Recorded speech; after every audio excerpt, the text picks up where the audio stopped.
this juncture, I will allow Professor Martin Ifeanyi to take control. And lastly, Mr. Jude Okonta is our timekeeper. So please, Professor Martin Ifeanyi, can you unmute yourself and pilot this session? Thank you so much.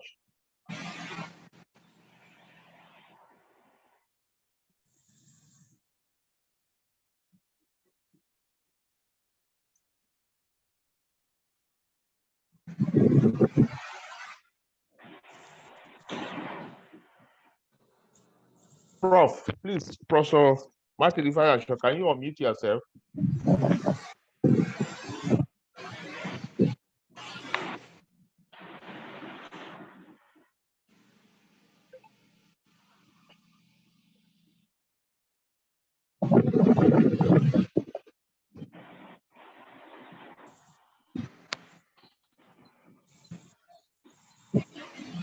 Maybe he's having a... Yeah, I think Professor Regina Gali, you may hold forth for him, and if he's able to resolve the problem, then he can take off. All right, thank you very much. Good evening, everybody. Good evening. Good evening. You're welcome to this interactive session. Oh, my brother Jude. All right, I don't know how many of the candidates we have anyway. To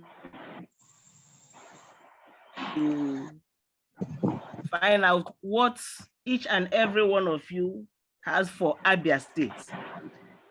Because this time around, we want Abia State to be in the committee of states that are making progress. So we want to hear you out.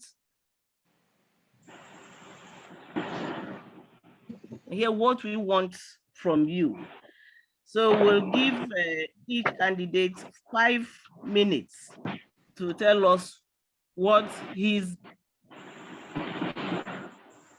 the members of the panel will ask a question each, and then we'll ask our members to ask questions. I hope that's okay.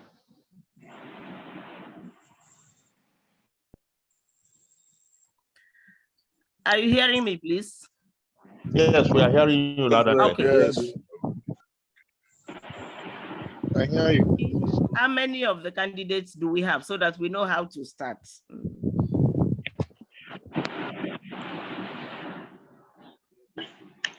I think we have Professor Greg Ibe in the house.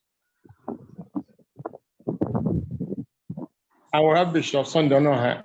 Any other? Okay, so we can start with Professor Greg Ibe.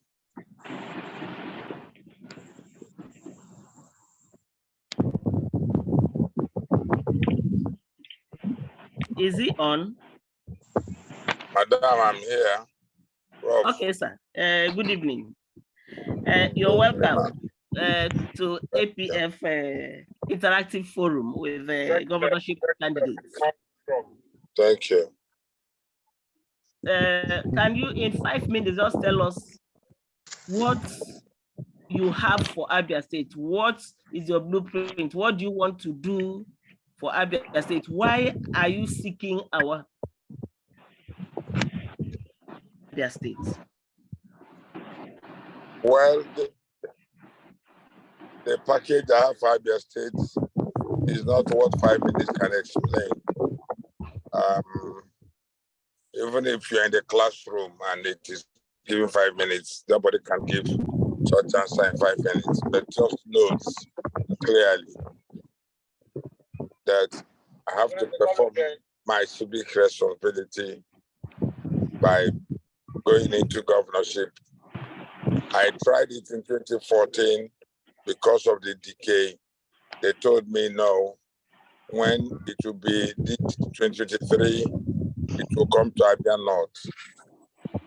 And we tried all our best, and when it was in 22, they drifted apart and they said it's going to be one child for 2 zones. So we left PDP. I'm in Abga. So I'm governorship candidate for Abga. First, my slogan is no child will be left behind, no community will be left behind. Maybe you are not aware, or I don't know if my resume is before you. I'm the consultant to the 15 countries in ECOWAS, and I have stood and have good record as consultant to the ministry, double ministries in federal government, and also I did a reformation of the public service reform of Nigeria. So I'm coming to Abia with experience. And by the way, after government, I'm the highest employer of labor in Abia State. And Abia State have refused every attempt by my person to develop Abia State alongside government. They stopped me from building my university in Aba, Owerenta, on the Ishukwato Road, until I went to my own village to build it. I want to build a 1,000 teaching hospital in Abia State. The governors refused me. I'm building it along the express on Ezinachi.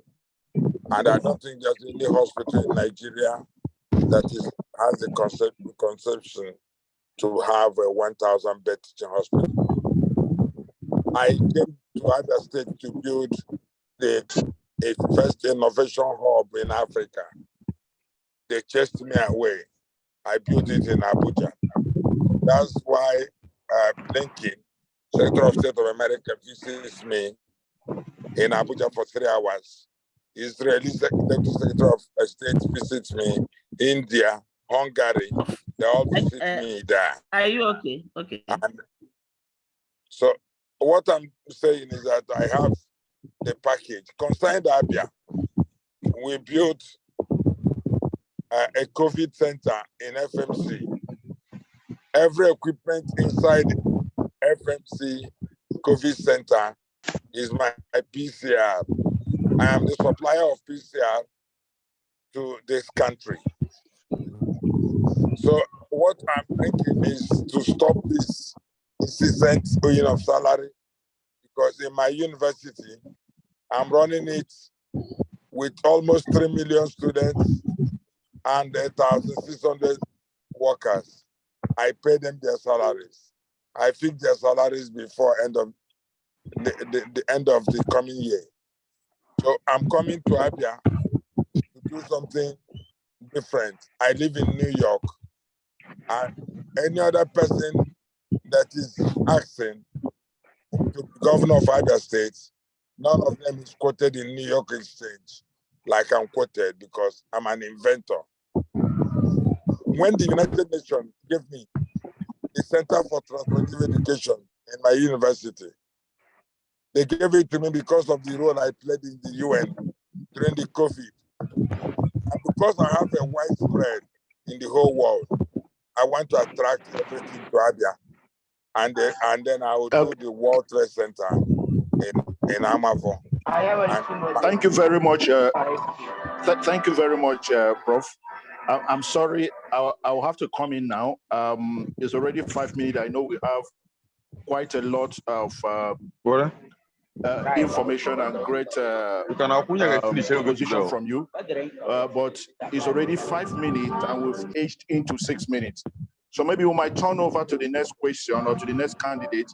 We'll still come back to more questions on the deliverables we expect from you for Abia State. Thank you very much, Prof. All right.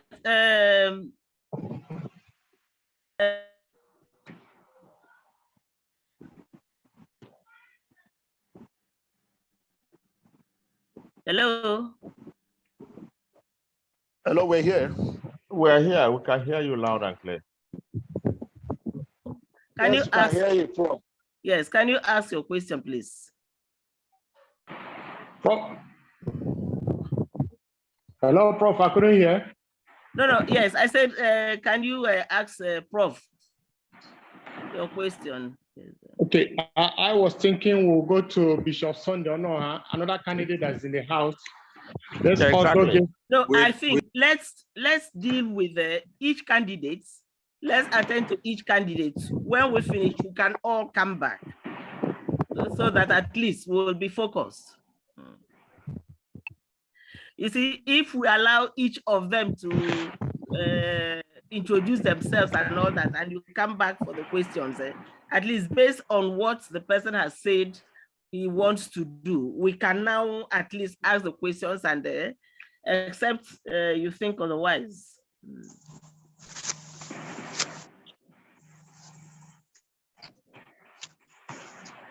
No, I think Yeah. we are in the process of introduction. I think it's just natural. We give 5 minutes to the next candidate. So that the next person refreshes before the next question. All right. Who is the next person that's on? No, I think know that. Who? Chairman. Is the chairman on now? Can I is Professor Ifanacho on now? Otherwise, who is the next candidate so that at least the person can introduce himself to us? The next candidate is Bishop Sunday Onoha, and I think he's in the house. Okay. Bishop Onoha, good evening, sir. Good evening, Prof. Thank you. I'm here. Good evening. You're welcome once again to Abia Progressive Forum. Thank you. I'm glad please, to be here. Yes, in 5 minutes, can you introduce yourself to us and in brief, because in brief, 5 minutes, introduce yourself to us, please. Oh, thank you very much. My name's Sunday Ndukwo Onoha. By profession, I'm a bishop of the Methodist tradition. I am from Item in Abia State. I am the president and founder of Vision Africa. I am running and seeking for your vote to become the next governor of Abia State through the party called ADC, African Democratic Congress. I am seeking for the office because I believe that at this point in time in the history of Abia, there are basic things we need. One, there is moral decadence in Abia. There is lack of transparency in Abia. People feel insecure in Abia. And I believe that I have what it takes to address these elements that have destroyed us as a people. Nobody wants to come into Abia to invest. And nobody wants to come home. Even most of the people who are on this conversation tonight do not want to come into Abia without carrying 1,000 police and 1,000 army. And how long we live in this kind of situation? The number one challenge we have in Abia is insecurity. And until we address it, we are wasting our time. I have some guests who are visiting me in Umuahia, and this is about 9 o'clock. And I'm in Umuahia, and they are telling me they need to go to their hotel rooms because they are afraid. Because of fear of the unknown. No investor comes into a community where he does not feel safe. And it goes together with social welfare because people's welfare has been neglected. And this is why there is insecurity. We must accept the fact that the world is no longer analog. The world is digital. And if we want to grow our economy, it must be a digital economy. And I think the next challenge we have is transparency. When the process of governance is not transparent,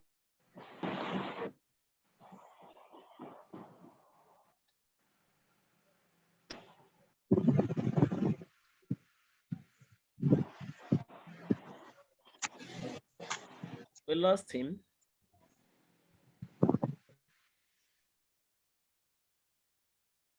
Can you all hear me? All right, we're hearing you. We can hear you now. Sorry, they just took light. So that is part of what we are going through. When you are in this kind of business, NEPA is never respectful. So they will take the light without being afraid of a bishop. But that's being on a lighter mood. So no system can invest into any place where there is no transparency. The process of running governance and government is not open to the public. We must address it. How much do you get as a government? How are you spending it? And then also transparency calls that those who have offered themselves for governance must be scrutinized. Who are you? Where are you from? How did you make your money? How much did you have in your account? There should be no area that should be no-go areas. So there should be openness, both on the part of those running for office and those that are being governed. And I think that is the bedrock of our problem today in Abia, because many things are shrouded in secrecy until we know what we get and how we spend it. Until we know those that are governing us, how are they governing us? No investor will invest in Abia if they are not sure that there will be open system. Abia is seen as an orphan state. I have done a lot of work with the World Bank, with USAID, with Global Fund. When you go into donor agencies and the multinationals, you will realize that Abia is called an orphan state. Nobody wants to come into Abia. And I believe with my name that I have, many people will want to come into Abia and be part of it. And when that happens, we'll create jobs for our teeming youth populations.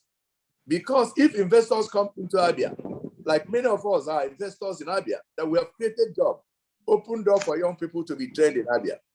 Others will join us, and others will invest into Abia.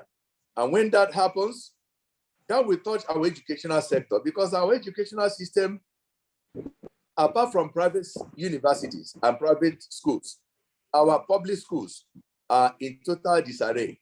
Our health sector is in total destruction. And I believe as a governor, when I come into office, I will put in place all the relationships that I have locally and internationally to open doors for Abia to become a destination. When we open doors, especially for our young people, I have a football club called Vision Africa Waves. What are we doing about Sulu Games Village that can employ over 10,000 people? In Sulu Games Village is lying waste because we have leadership that has not thought what to do and does not know what to do with it. In the last 1 minute that I have, I believe I have 1 more minute. Okay.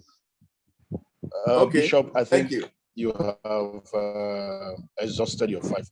Thank you very much. All right, thank you very much. Please, admin, who else is in the house?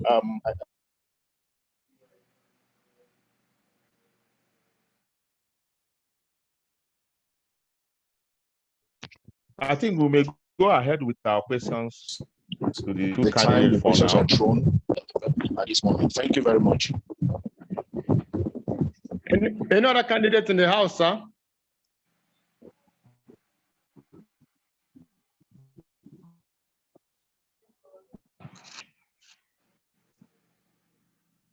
Admin, please, do we have any other candidates in the house? I don't think so. We can go ahead for now. Okay. All right, so is Professor Ibe still with us? Prof, go ahead. Okay, sir.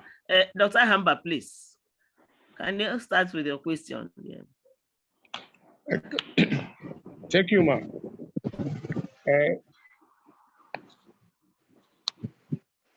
Professor Greg Ibe, the governorship candidate for Abga. You are welcome to it. Yes, sir. Thank you. Thank you, sir.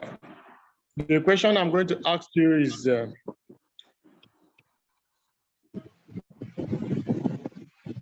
we're going to ask a question on agriculture. The question goes this way. What are your plans for the agricultural sector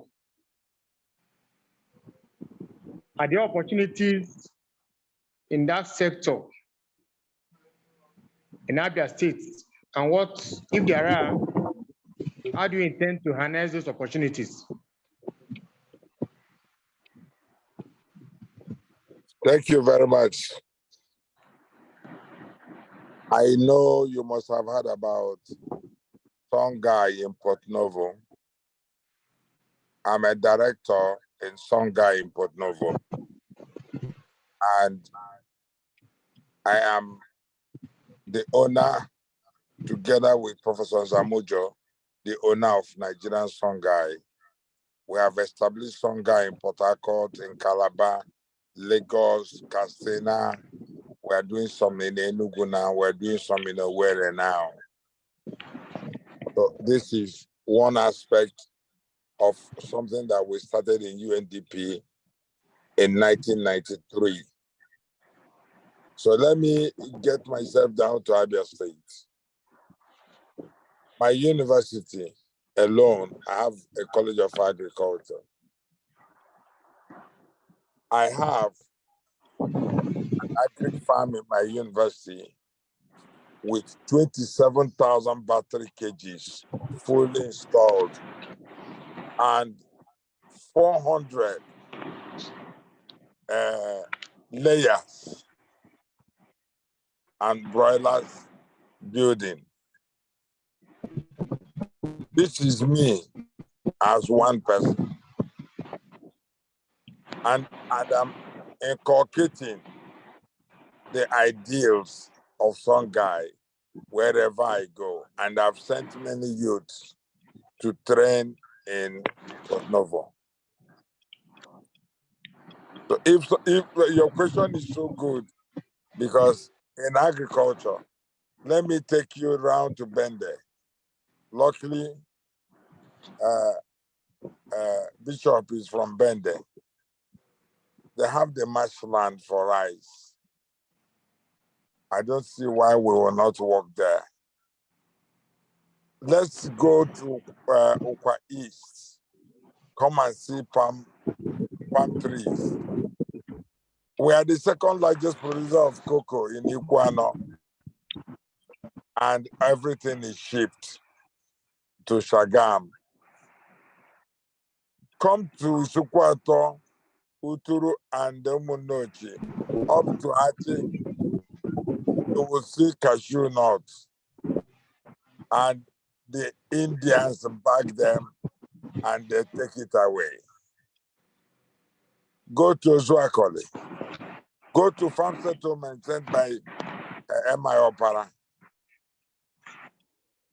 All those that you see around, I taught them and I keep pace with them and advise on what we can do.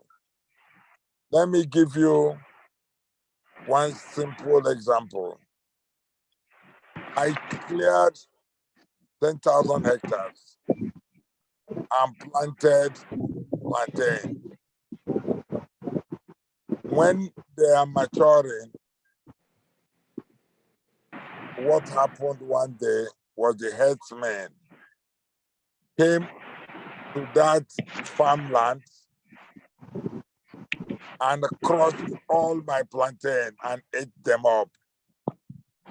I lost millions. I don't know whom to go to. So when it comes to agric, I will take you a little bit again back to Abuja. I am and I remain the consultant to Federal Minister of Agriculture on export of produce.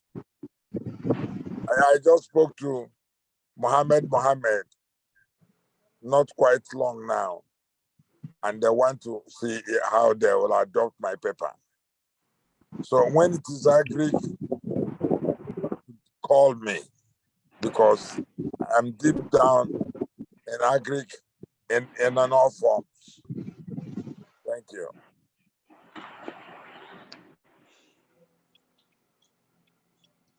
Thank you, sir. Thank you very much, Prof. Let me just ask you again on the health sector. Yes, when you introduced yourself, you told us about the teaching hospital you are building and your contribution so far, what you did during the COVID and all that. Generally, we know that if you look at Abia State, the teaching hospital in Aba, you know, the lecturers have been on strike for how many months now? The only hospital we would now say that people can make referrals to in Abia State, it's a Federal Medical Center, Umuahia. And for a place like a state like Abia State, I don't think that's enough. And there is also this problem of doctors being owed several months. In the other areas, you'll see that even the primary health care that we have there, you go there, you just see maybe not even trained nurses.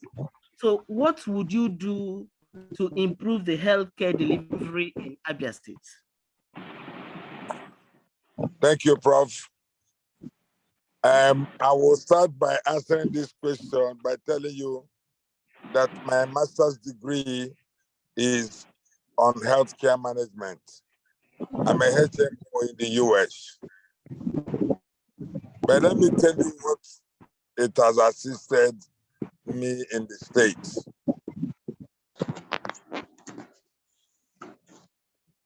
When NITF came to Nigeria, they started it. And they gave it to Peters. I complained to the federal government that Peters should not do what is right.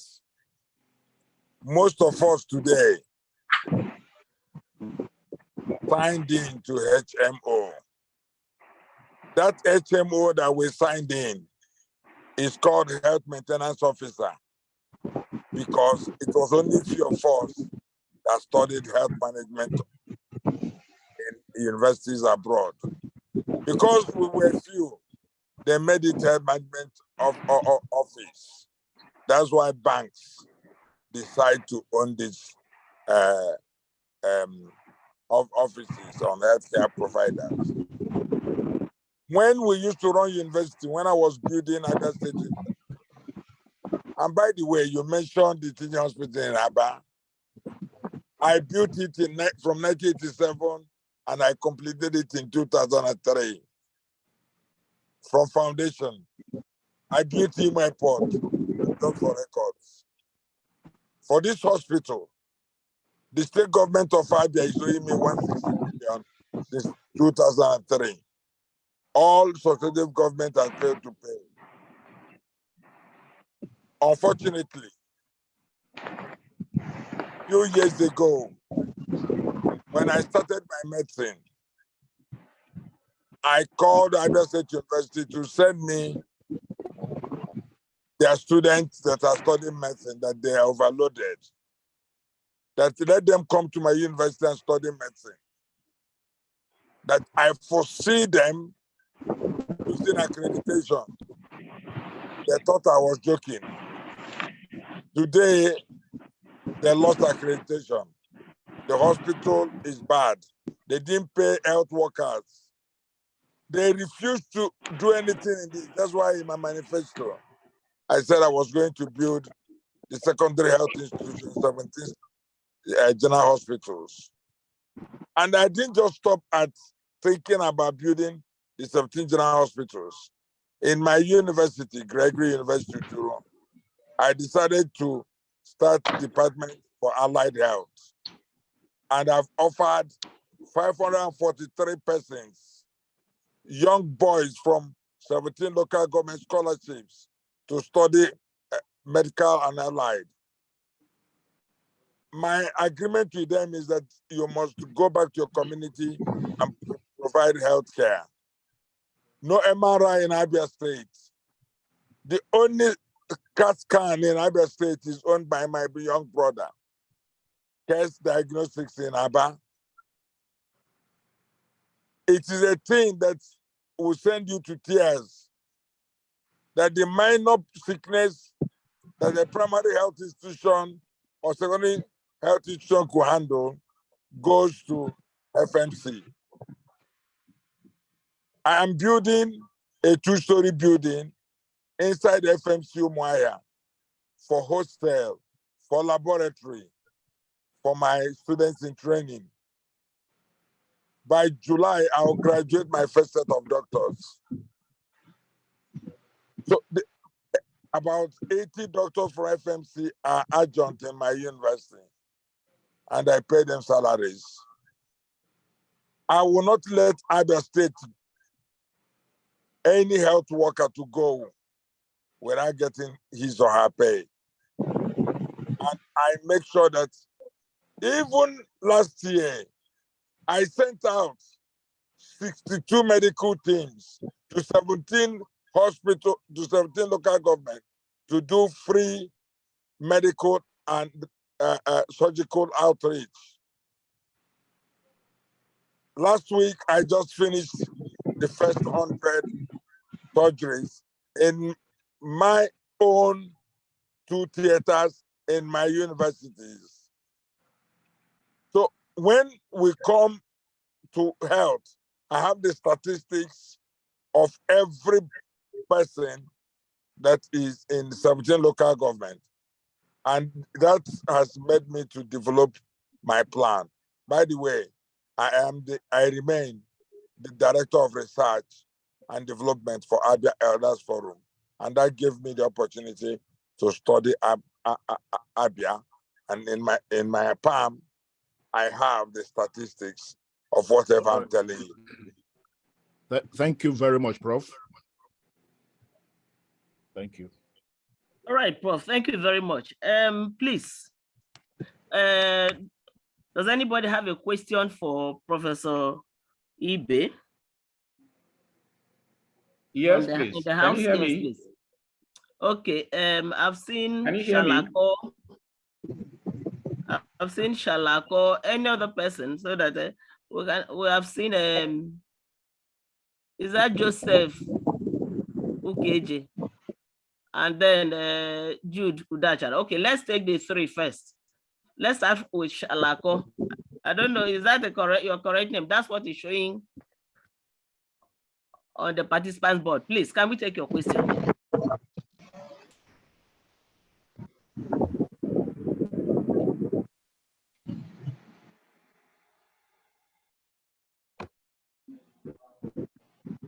I think you will need to unmute yourself and ask a question.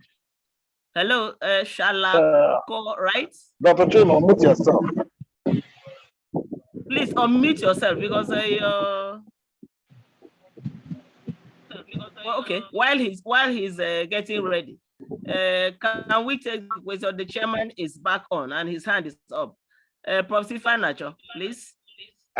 Thank you so much. I'm still having a network problem here.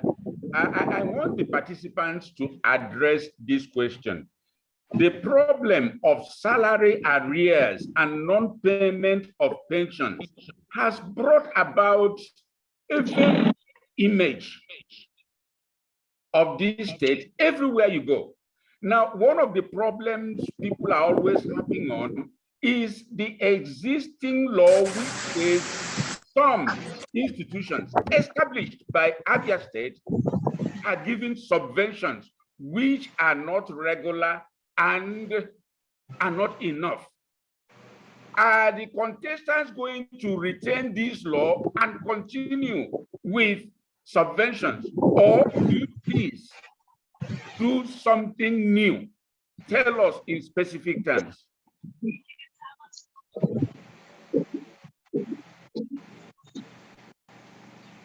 Well, please. Yes, I guess the question is all about the governor saying that they borrowed money to ABSUS or the government institutions monthly, and they are asked to produce their own money to help augment. Well, Each government differs and comes with their own thinking. My own government is completely different that I'm coming with.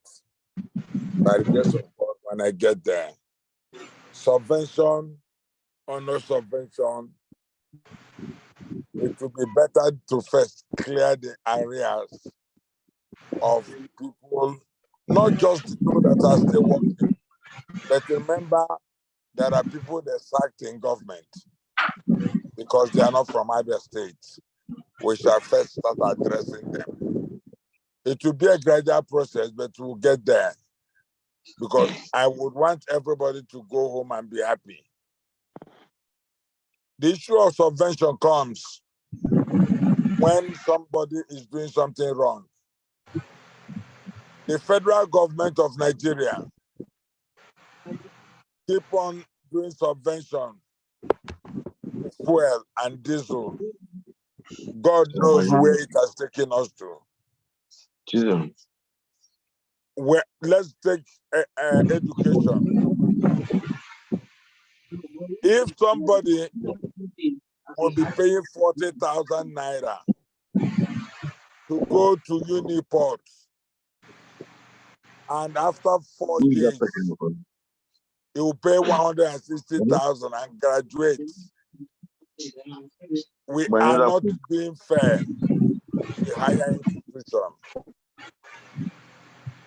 When a mother or father is asked, or during graduation in the US, and they shake your hand and tell you congratulations, they know what you have gone through by your son or daughter going through the university.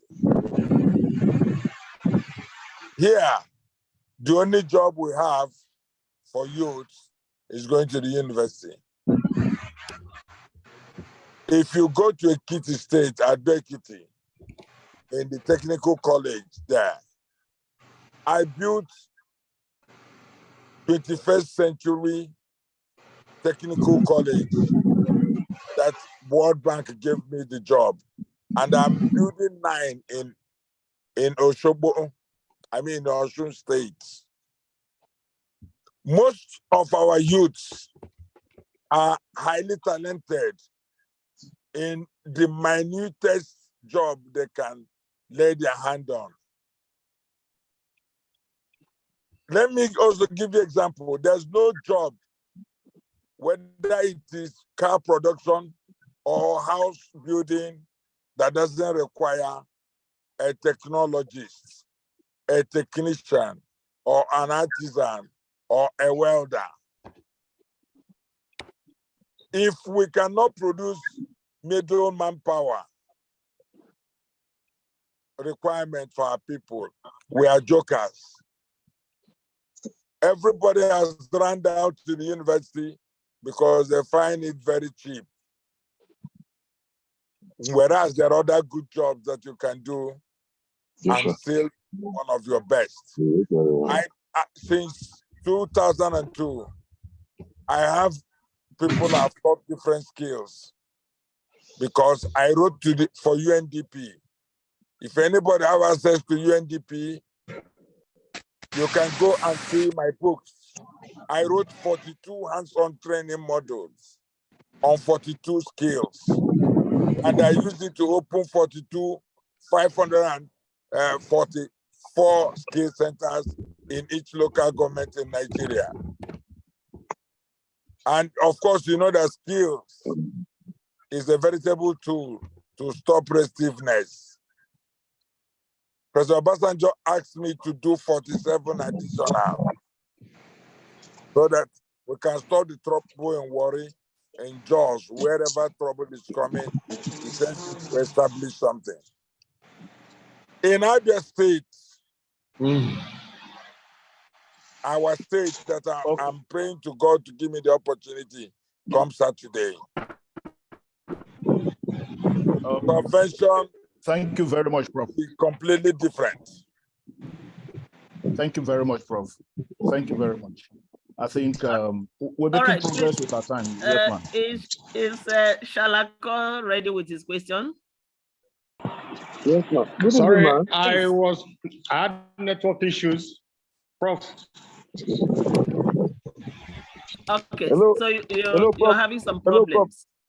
Hello, Prof. Good evening, ma'am. Good evening, yeah. Prof, Yes, I'm ma'am. back now. I was having network issues. That was why I was absent for some time.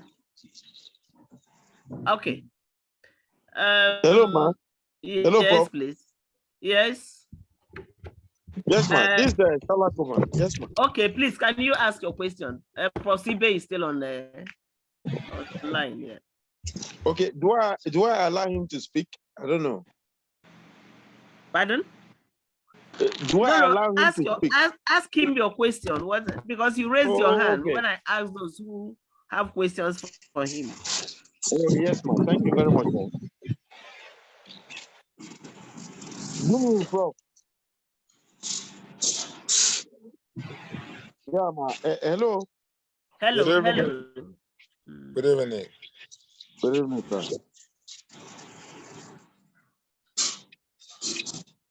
Hello, sir. I'm here. Now, We sir, can when you hear talk you. about agriculture, I was thinking you were going to talk about the plans you have for Abia State, specifically, sir. When we look at Okwa, we look at Ishalangwa South, North, Aba North, and all that, down to Bender area. And I was thinking, because of the kind of land we have there, if you could have anything positive for the youth there to arrest youth restiveness. But you didn't, sir. And you went ahead and told us about Ekiti and Ondo and all that. And I was wondering, sir, when we have table land in these areas, we have a good climate and all that, and good soil. Don't you think, sir, it's going to be a good thing for your government to install a very intensive agricultural products in those places to absorb the teeming youths of unemployment in Abia? But you did not, sir. You went ahead and you were talking about the western part of the country, Ondo and Ekiti. Thank you very much. And again, sir,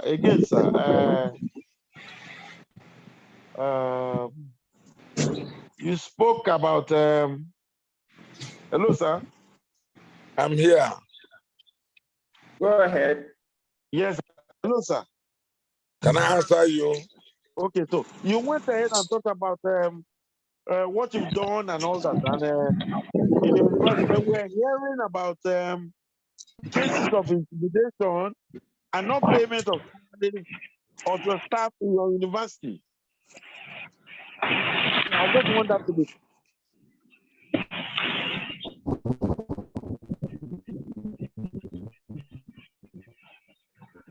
Okay. Can I reply you, sir? Prof, please go ahead. Okay. I think because you lost track, you are mixing few things. I've given you Ben that has a much land for growing of rice. I told you further what is going to happen in Iguano. Ogwe Farm, I've told you what will happen also in Okwa East, where our palm trees are not tapped at all. If I take you to Hechowa, you will see our palms lying waste. These are federal government investment. And I took you a while again to the investment in agriculture by our revered Dr. Opara. And I also took you to the cashew nut, and I told you that all those things will be rehabilitated and new things have to be done. Our cocoa that is being exported, we will start having chocolate in Iguano. But because you didn't hear me well, I equally told you that Songhai, the only integrated farm approved by World Bank for adoption in sub-Saharan Africa. I am a director there, and I and Father Zamujo owns the Nigerian Songhai. And that's why I use diplomatic plate number here in Abia. That's what I explained to you. I didn't want to go too much because of time. If you give me time, I will break these things down the way you want, but because we're on Zoom, I had to do an abridged version of some of the programs that I have. But let me tell you, 44% of 5 million people are youth of Abians. And when I dragged it down a little by removing the younger ones, I arrived at 1.4, 1.6 that ought to be equipped for the world of work. And I've drawn my program on how I will engage them section by section. So I didn't, because you said you had network problem, you did not follow very well. But after this, you can take my number and ask me any question. All right, please, can we take a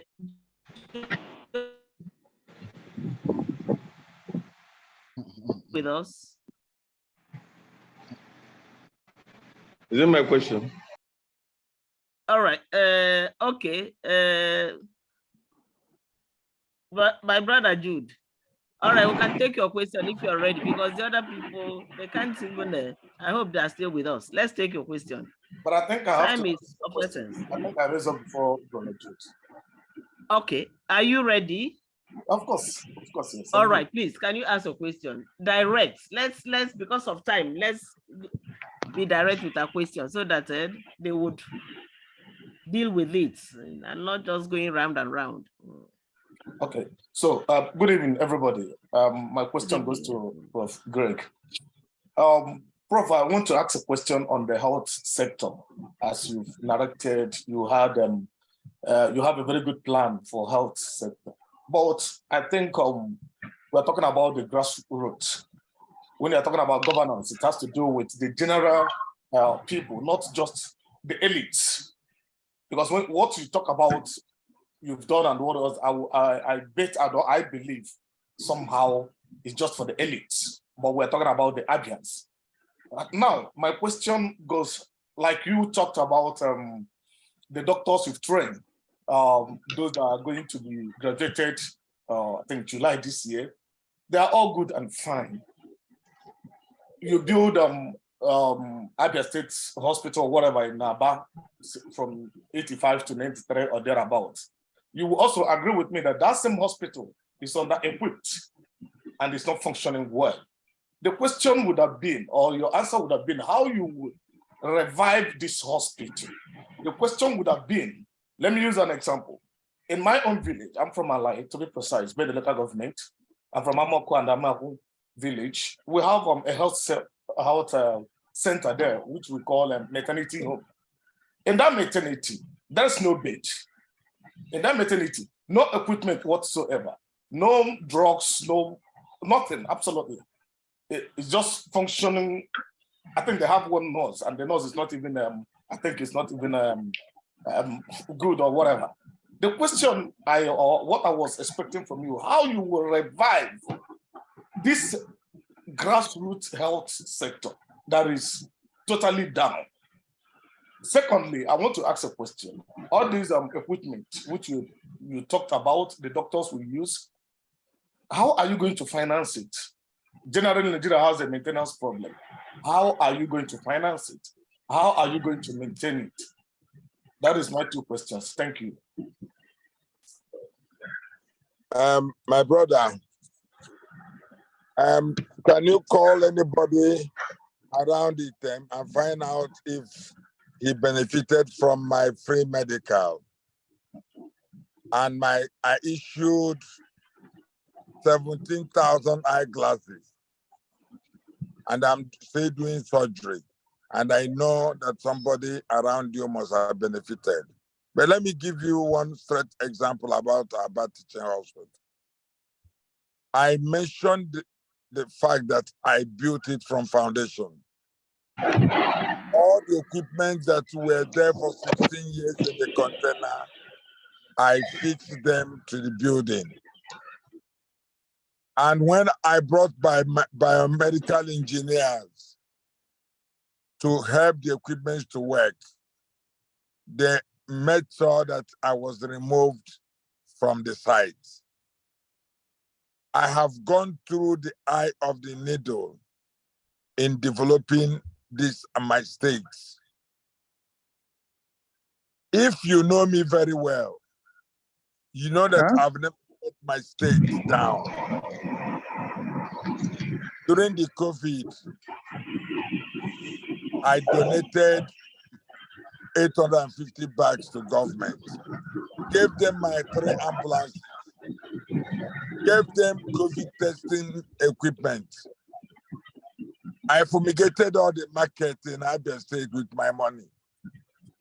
When they were not ready to share it, I shared food to all the villages, including yours. I did it in 2020. I did it in 2021. I did it last year.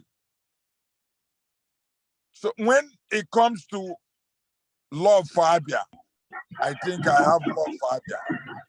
And that teaching hospital, I said, I'm going to build 17 new general hospitals.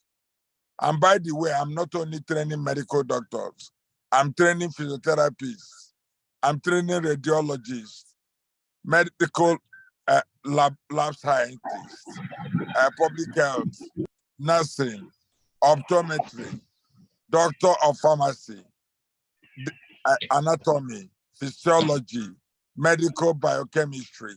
These are men, women that will work in those 17 general hospitals. Thank you. Much. Can we take which other hand? I'm seeing Jude Okunta's hand. Yes, ma. Yes. Thank you very much. My questions, I just have 2 of them. And they are to the 2 candidates. Firstly, in 2014, 2015, the House of Assembly in Abia State permitted parastatals by law to make, return, and use their revenue to pay their workers. Thereafter, we had problems in payment of salaries. I would like to know from the candidates, will they still sustain this law or they will seek to stop it? Because that is the major problem we have in Abia State. The MDAs are getting their salaries, while those in parastatals are suffering. How do we go about taking out this law or bringing in money as subvention to pay the salaries of these workers that are suffering?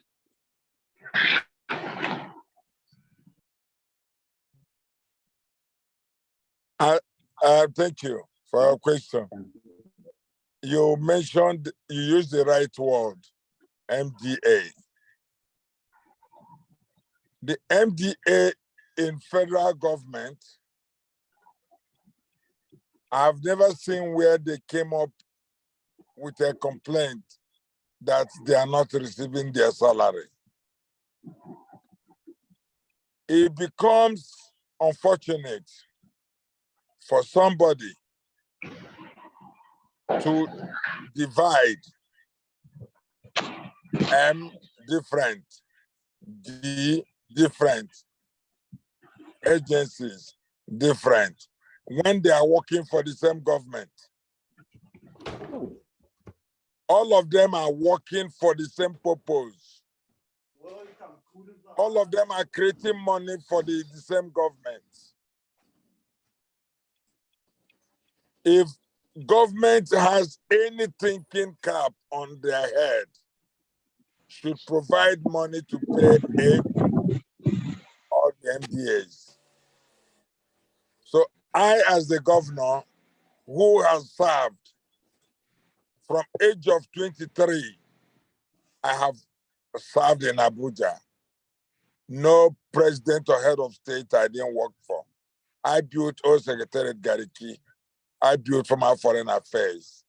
And I built the system where the president lives.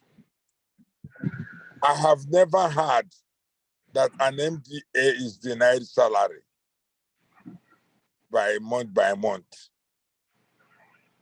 So why do I fight them always? You read in my report where I fought the CBN, the head of CBN.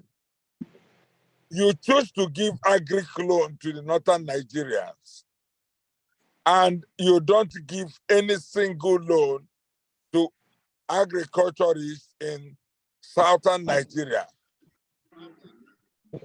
And I challenge them to say, tell me 5 companies in southern or southeast that you've given loan to expand his poultry farm, and nobody gave me that. Prof, sir, just a minute. Sorry, sir. I just want to put certain things in perspective. I'm happy you recognize the dichotomy that we have in the state government. I want to ask 2 things as a build-up.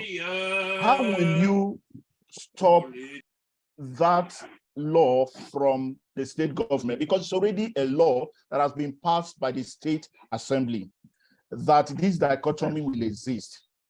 And that is the source of our problem in terms of non-payment of salary.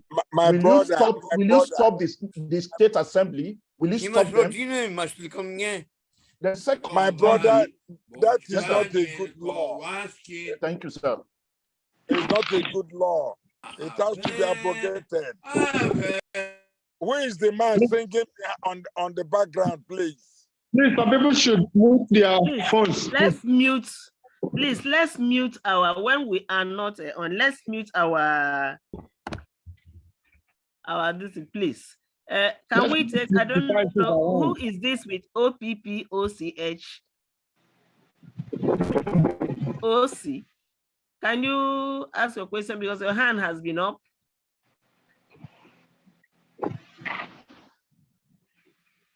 Okay, he's not ready. This one is Uzu. Who is this? Uzu, your hand is up. Prof, can you hear me? Can you ask a question? Yeah. Yes, Okay. Prof, can you hear me? Sure. Good evening. All. I'm hearing you. Yeah, Prof, thank you for coming online. You said you built Abia State University, and you can say that Abia State University have lost its glory. You, as one of the founding fathers of Abia State University, the university have been fragmented now. How will you? I even became a lecturer. Hello? I became a lecturer too there. I know, sir. I said, how can you now restore the glory of Abia State University? It has been fragmented into multi-campus system. Being one of the founding fathers of the university, I know that the university was not founded based on multi-campus system. And this was, I can tag this to be a political decision of the powers that be. How will you restore the glory of Abia State University by, through legislation from the Abia State House of Assembly, to restore Abia State University to its former glory? The multi-campus system is not helping matters, as everyone can see. Please, can we make the questions direct? Since you're asking question and answering too. How will he restore the glory? Let's not preempt the answers. Let's make the questions concise and just ask a question and let's move on. Let me, don't worry, please, my brother. Let me say this.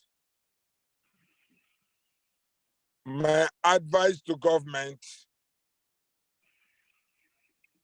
is the same advice I gave to Delta State government when I equipped all the secondary schools on science equipment, create more polytechnics, and they created 3 polytechnics. Today, those 3 polytechnics are now 3 universities, plus the other existing universities that are in Delta.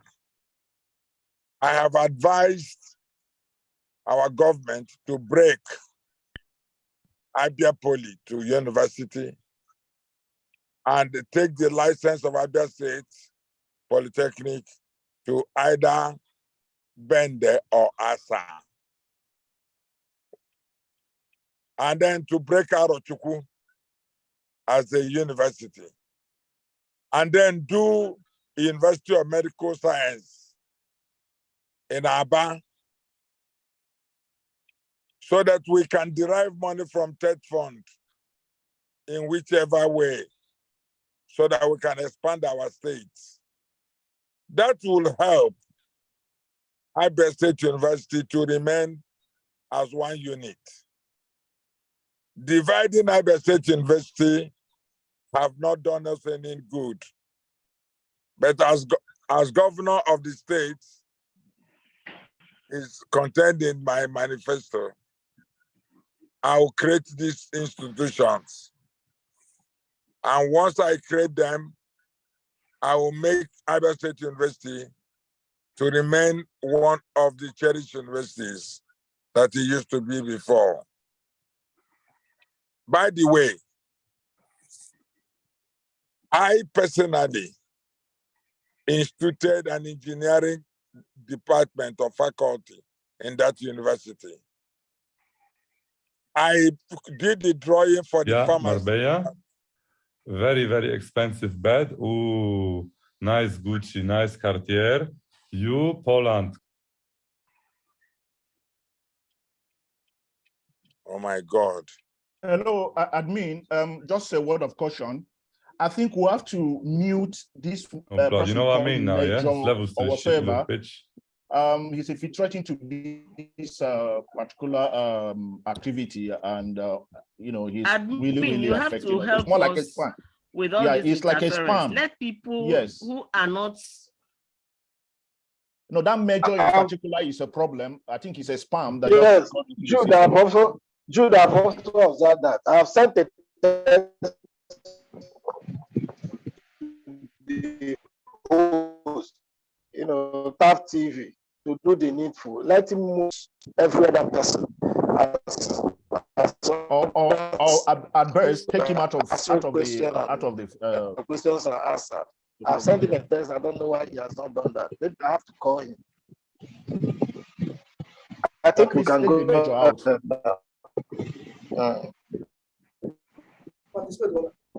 Good evening, everyone. My name is Ambassador Sasma Tuwakwe, the Vice President, National Council of Nigeria, Southeast. And I have a question for all the candidates. Please, as the leader of the youth in Southeast, I want to ask a holistic question to all the candidates in Abia State. And the question goes like this. What is the holistic arrangement to carry the youth of Abia State into governance, saying that the youth are the backroads and the people that are doing these votes? And all we'll be saying is that youth participation. For ages, we've heard people talk about youth are the leaders of tomorrow, and the tomorrow never comes. So please, I'm putting it to all the candidates. We want to have a blueprint of what each candidate has for the youth of Abia State. And this will be the determining factor for any candidate's victory in Abia State. Thank you all. Well, the question, I guess, Professor Gali, since I'm the one still answering, do I continue?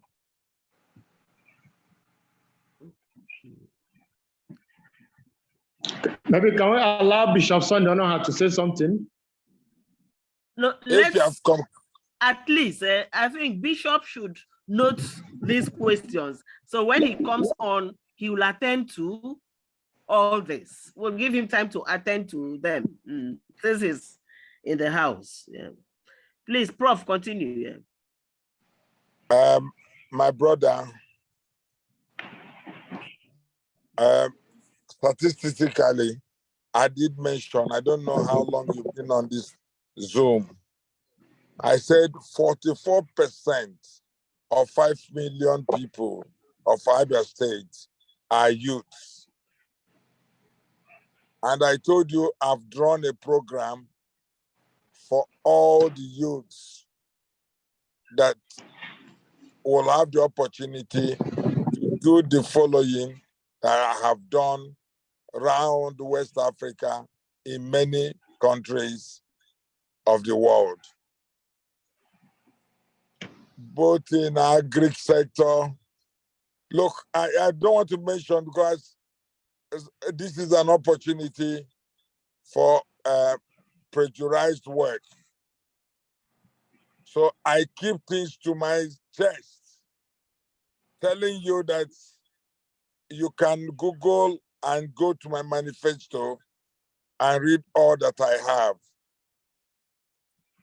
When nobody cared about making an Igbo man NAS president, I personally made Nonso NAS president and gave him a jeep. And I have supported the youth of Abia by giving them scholarship, 540 something. When they are in law school in Abuja, they all come to me to help them, give them money. I tour around this country and I go to see my people and how they are faring. We have over 2 million Abians hanging in Osun State. My meeting with Oni of Ife, because Obatala is an Igbo man that founded the Ife Kingdom and converted the river there to Shimiri, which the Oni worships. And you overheard him, he's on YouTube discussing the Igbo. When I move from the youth, I count myself as a youth, but today I'm a grandfather. My children are youths. They are professors of medicine. I'm proud of them, but I have to create a future for them to come to this country. So I want you to read my manifesto and then also call me online and I will tell you further about my program for the youths. Thank you. Thank you very much, Prof. Please, can I say something? All right, please, let's take Honorable Udaja. Please unmute yourself. Unmute yourself. Unmute yourself so that we hear you. Okay, yes.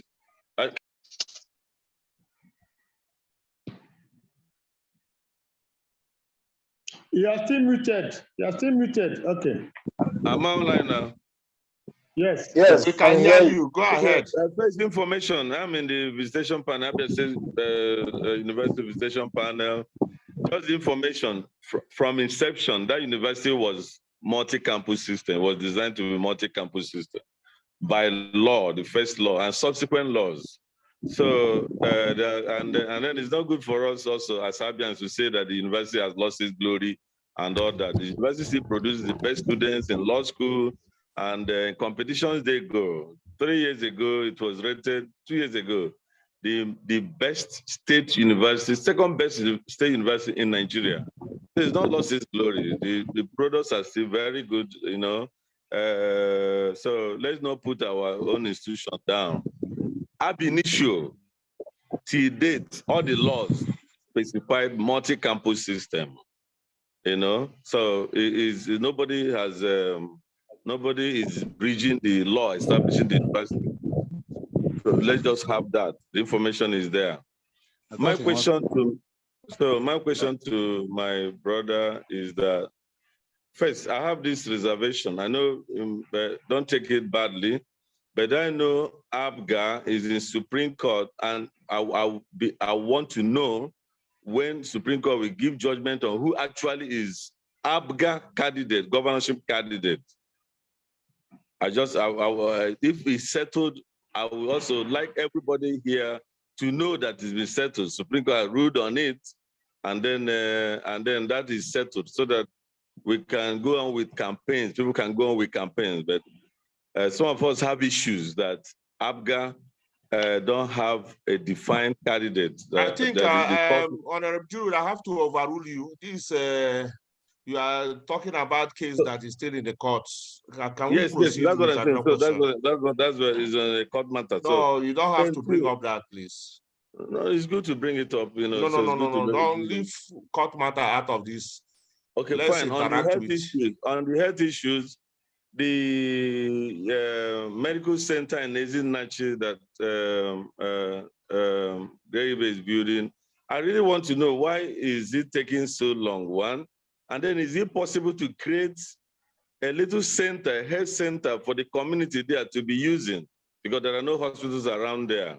So, you know, because these issues that we blame state government so much for lapses in health sector, healthcare, even though the primary healthcare centers in Abia State, the 277, are running functionally and recognized by WHO.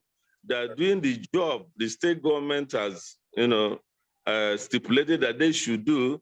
So why do we keep referring to the tertiary health institutions or secondary health institutions that federal government has instructed states to step down a little bit and leave those duties, tax for federal government and private sectors? So last question, if Chief builds 2017 health centers or hospitals in all the local governments, where do we get the doctors to run them? 17 local governments. Rochas attempted to do that, and to date, those buildings are being overgrown by weeds and bushes.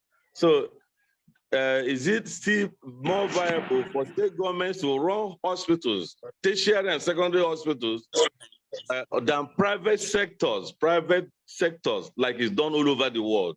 That's my question.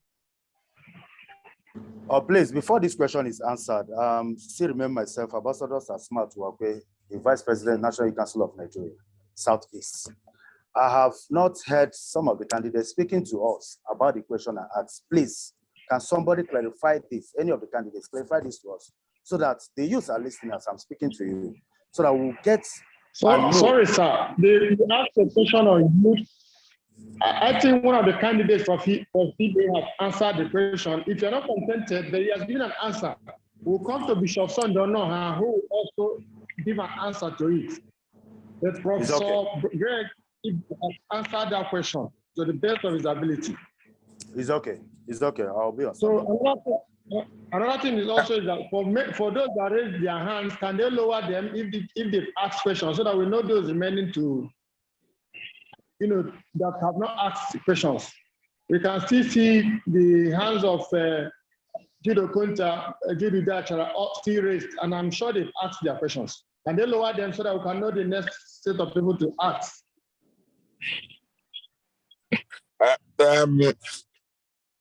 I just want to provide answers to the last person that asked question. It would be wrong for him to come to this Zoom and call me his brother. He saw me at the polling unit last week Saturday, and he threw his excuse me, sir. Let me step in, please. Let's leave whatever happened wherever. Please, if he calls you his brother, we are all brother because we're all from Abia. I want to say that he's not my brother. No, sir. And please. Again, let's not go that way. Let's just attend to the question asked, please. we are stopping the court issue by the admin. I want to say something. I'm not talking about the one of the Supreme Court. I want to talk about the one that is passed. Lawyers might be here on this platform. Later in time judgments supersedes the previous judgment. So you can go and research on it. Number 3 question. I am building a teaching hospital, 1,000 beds. It is taking me time, but go inside the building. I'm doing the gas piping and the partitioning. The Medical and Dental Council will be visiting in March the outpatients and then the ER emergency. So if somebody is driving past it and conclude that something is not going on there, then the person might be making a mistake. 2, I have only my resources. I owe no bank or individual. So I'm using my money to do politics now. When I'm done with it, I will also call money from my account in New York to continue my hospital. The gas plant that will be in that hospital has arrived. The chairs have arrived. The electrical cables for the hospital, including the armored cable, have arrived. If anybody is in doubt, to come to over 12 containers inside the university, we open it for somebody to see. So I am committed to doing that hospital that they denied me access to build in Abia State so that it will not be compared to whatever they have. For me to build a health center in Ezinati will not solve my problem because it is Imo State. I am in touch with the governor to help with Ezinati and do things for them. But we are talking about Abia State. All right, sir. Thank you very much. Let's take Chief Anyogu's question, please. Please, let's go directly. Ask the direct question so that the candidates can address us. Thank you. Prof. Dewo. This is Chief James Anyogu. I've read your manifesto, so I'm not going to ask you things you have already explained. You mentioned Songhai, and I've been to that your farm in Porto Novo, and I saw the wonderful work they're doing there.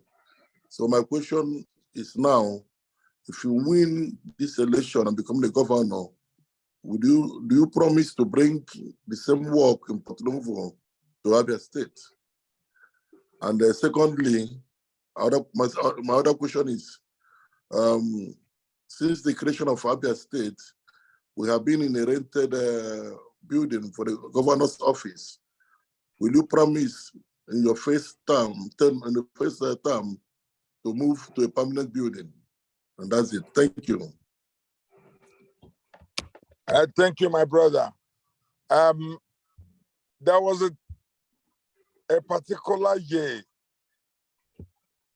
I came with Father Zamujo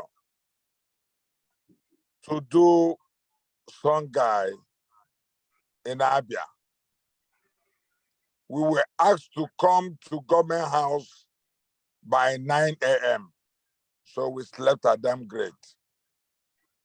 We sat down in that governor's office till 5 p.m. No water, no coffee. And we now heard that the governor has departed. So I took him back to Porto Novo out of tears.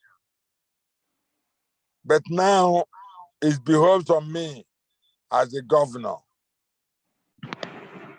to turn down or to turn my state, my lovely state with much ground, with arable lands.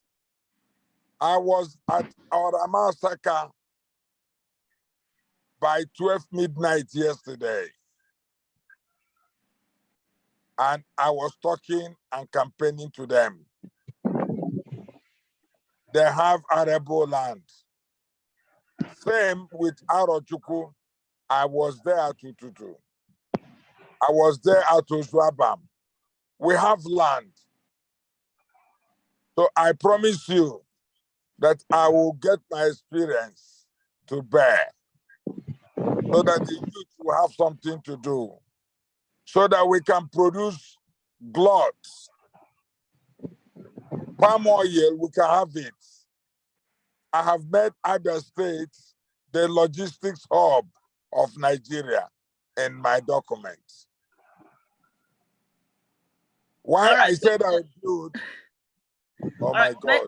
Thank you, Prof. I think I know there are some hands still up, but can we bring in Bishop Sondonoha?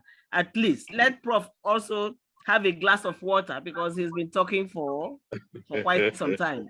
Let's ask our questions, listen to the next candidate that is in the house, please. Prof, I think Professor Martin is back now. He's been raising his hands. Madam, please, if you don't mind, can he also, my question was in two parts about the government house. Can you just say something about that briefly, please? Okay, Prof. Sibe, are you still on? I'm still on. Yeah, please, the question on the government house. Can you just address it straight? Let's address it, ma.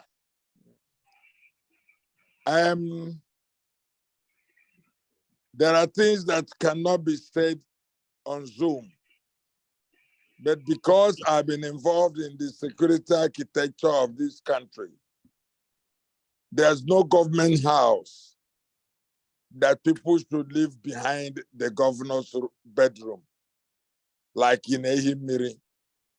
That place is not a government house. Then let's go to where it is now, where Emeko Merwa, may his soul rest in peace. His first duplex is our office.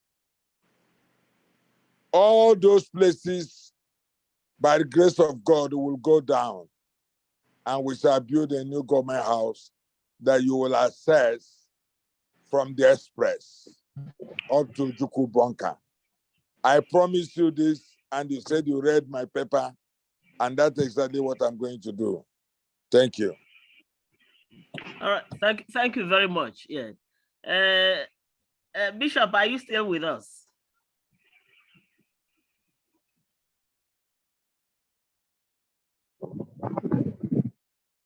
Is Bishop Sondonoha still with us?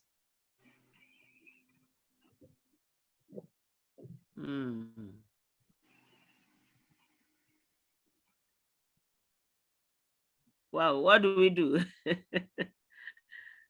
Prof, I have a question for Prof. Yeah, because we spent more than an hour with him. I thought at least while he gets a glass of water that we should interact with the second candidate that is in the house, but it seems he's no longer with us. I don't know. Admin, is there any other candidates?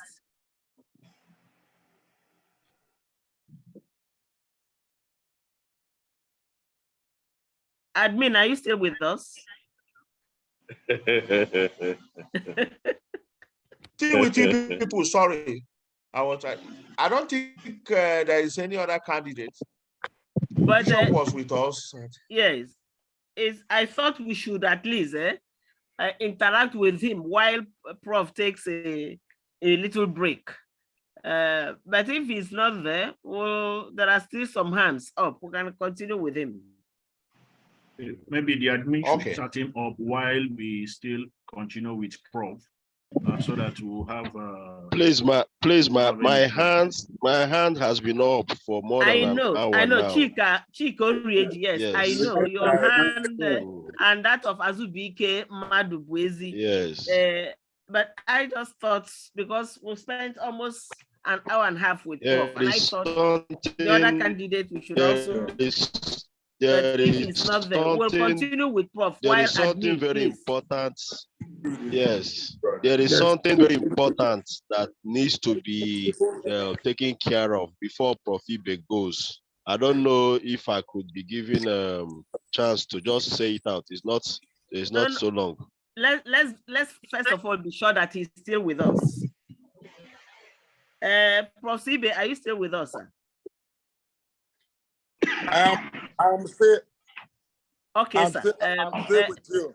I'm still Okay, with sir. you. Okay. Chika, you can raise your question. While admin, please find out if you can get Bishop back.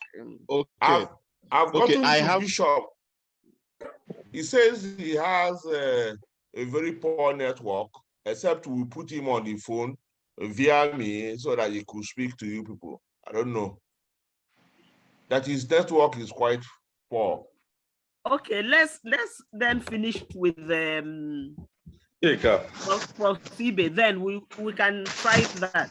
If it's just to hear him out, because he was on. All right, Chika, please ask your question. Okay, so can I go ahead? Yes, please. Yeah. Go ahead, Chika. Okay. So I think that the question posed by Honorable Jude is kind of misunderstood, because I was also thinking in that direction. A lot of people who would like to vote for Prof. Ibe, some of them are yet undecided because of the uncertainty surrounding the Supreme Court case.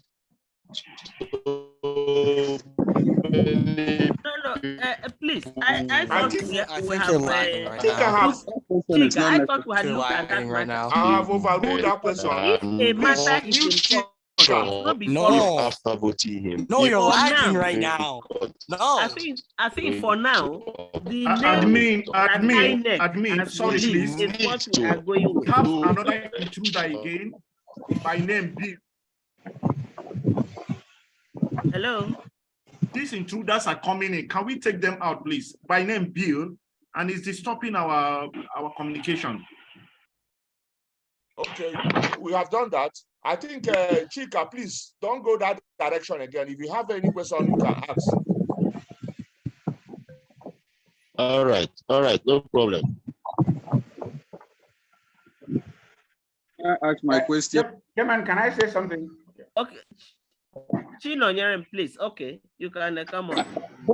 I think Professor Martin has been raising his hand. I think he's back now. Okay. Can we just welcome him, let him talk to us? Okay, let's finish Stop with Chino interrupting Nyerem people, then. please. Hello? Can we stop interrupting? You guys are interrupting. Who is this now? There is another person. Admin, please kindly mute everybody except one that wants to talk, so that the person can come up. Otherwise, we'll have this in. Okay, my name is Chino Nyerem Godswell. I want to ask again. We'll have silence. Otherwise, we keep. My name is Chino Nyerem Godswell. All right. No bragging. I want to ask All right, mute. I want to ask Prof a question. All right. Mute. This person is really disturbing this meeting. Please, can you? Yes. His name is Bildad. He's coming again with another name. Let the admin kindly mute everybody. So if you want to talk, you raise your hand, then you'll be given the floor. Let them mute everybody. Otherwise, they will keep disturbing our conversation. His name is Bildad. He's up again. Okay, Yes, please. sir. Okay, can I ask my question now? Chino Nyerem, yeah. Go ahead, All Poppy. All right, thank you, Prof. Please, I want to ask this question to Professor Ibe. I stay in Abuja, and I've come to understand that there are partnerships that federal government wants to do with Abia State, and it has not been going through. And these are partnerships that will create jobs. For instance, if you go to science and tech, Naseni section of science and tech, there is this partnership they want to establish with Abia State. And this partnership is going to create jobs along Aba Okwa axis, IBB Technology Village and all those. And this has been on the table of this has been on for some time, and it is not. I have asked them time without number, what are you people doing? What is Abia State doing regarding to this? They said nothing is happening there, but that the federal government really wants to do something there.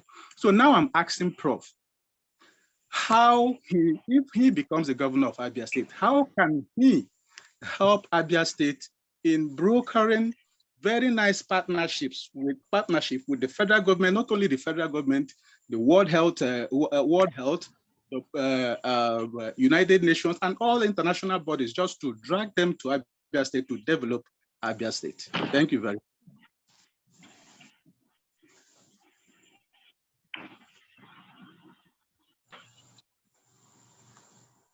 Thank you very much, sir. Thank you.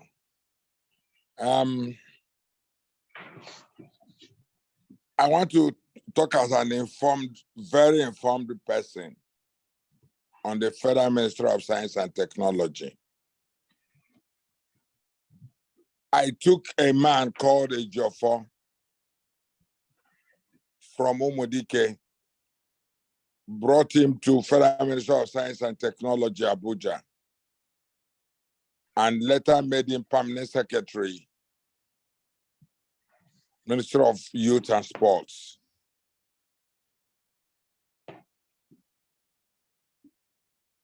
He rewarded me by giving me some NYSC kit to supply. I made another person permanent secretary in Minister of Housing from Benue. He asked me, what do I need for Abia State? I told him, check your budget. What is there for Abia? He said, Abia don't normally come on their budget, but there's one Amakama housing estate in Omuaya that it is used by the ministry to do turnaround. I told him to give me this contract that I'll use it to show them that it is not turnaround. If anybody is from Omuaya, go to Amakama. I did the tarring of those roads there. And I told the governor when I brought those projects down there. Let's take in 2007, you go to Ministry of Aviation, you can check airstrips for Southeast. You see how I reenacted the Uturu International Airport of Biafra by making it an airstrip. My reasons were obvious.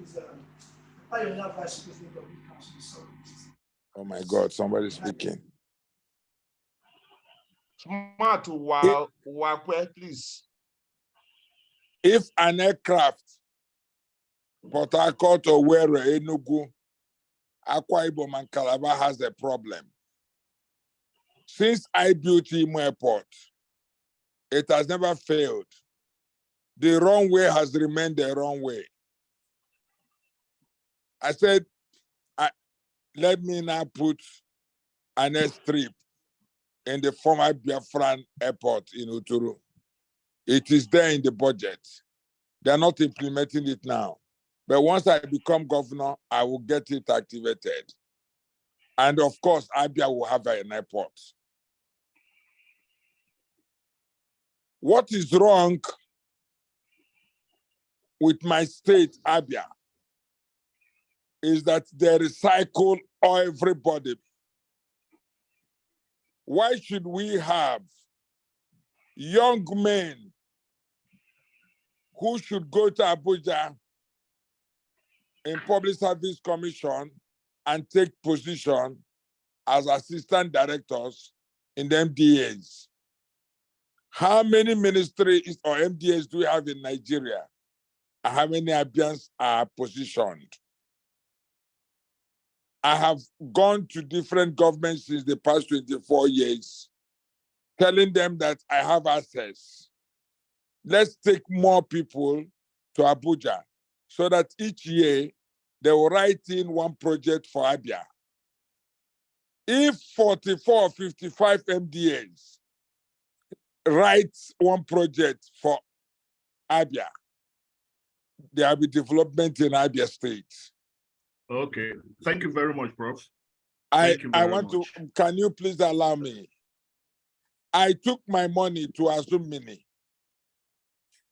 with federal government delegation, rented a canoe to run Azumini Blue River. And I went to the slave seaport, Obaku Seaport.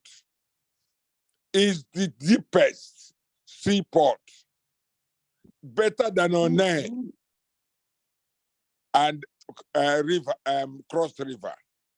But because of Biafra, they took it away. Buruburu, the governor of Enugu State, was chairman maritime when he was House of Rep. I took him and we were to do the seaport. When I become governor, I will revisit all those papers that I have entered in the federal documents. Please note, I remain the consultant to the second railway master plan of Nigeria. And I know what I planned for my people. You can go and check the papers. Governor Mechi came to my university to discuss with me. All right, thank you very much, Prof. So that we can make progress with our time. Please, timekeeper, may I recognize yes, Professor Onyebuchichukwu, former Minister of Health, who was one of those we invited as those in gallery. I think his hand has been up. I want to request that the panelists recognize and possibly allow him ask his question. Thank you. Very much. All right. All right. I thought we should take Professor, because he's the chairman, really. Maybe if he has come back to take back his job so that he can now Professor Fanacho, before we take Professor Onyebuchi. I thought I saw your hand up, Professor Fanacho. Maybe it's gone. Yes. I just wanted to remind members of the House that this is not an inquisition. We've not come here to place anybody on trial. And some of the questions that are too personal, we should cut down on them. The prof that is here answering questions may have done himself a favor if at the end of the day, the Supreme Court puts him there. He would have said, okay, I've already, so please let's not go too personal on these issues and let's just hear them out, what they want to do for us, and do an assessment of what they are saying, not the man, please. Chairman, you can go on. All right, so let's take Professor Onyebuchi, please, sir. Thank you very much, moderator. And thank you, Professor Konta, for inviting me. Abia is still our own, as you know. That second A is Afipo. So I am still very much interested in Abia, and I worked for a long time at the Abia State University, the Abia State University Hospital. Professor Greg Ibe, well done. I've listened to the way you've answered many of the questions. You've done quite well. I just want to ask, one, how would you build a proper health system for Abia? Not just about the teaching hospital, but how would you build a proper health system that works from primary health care through secondary health care to the tertiary health care? And then finally, because I don't want to be asking questions alone, there are so many people here. What is your real plan for Aba? Any governor that is not able to develop Aba will definitely be considered a failure. Thank you very much. Thank you, sir. I would, Prof. Let me look into Aba a while. My slogan for Aba is make Enyimba great again. What I did first was to first use satellites, and as a surveyor as well, to redesign the flooding system in Aba. And I was in Obingwa yesterday, and I assured them there must be a University of Medical and Allied Science. The population in Aba, I'm from Aba now. I just arrived my house. The population in Aba and the health challenges that will be there needs a bigger tertiary institution that will help healthcare delivery. And I do know that you know my passion about healthcare. In Abia State, World Bank has given so much money for health, for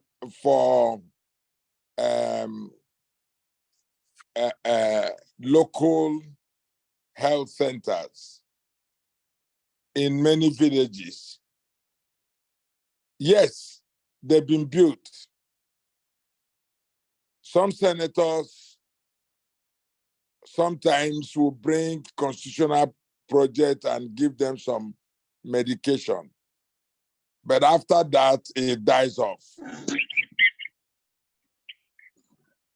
I did mention that I read healthcare management in the US.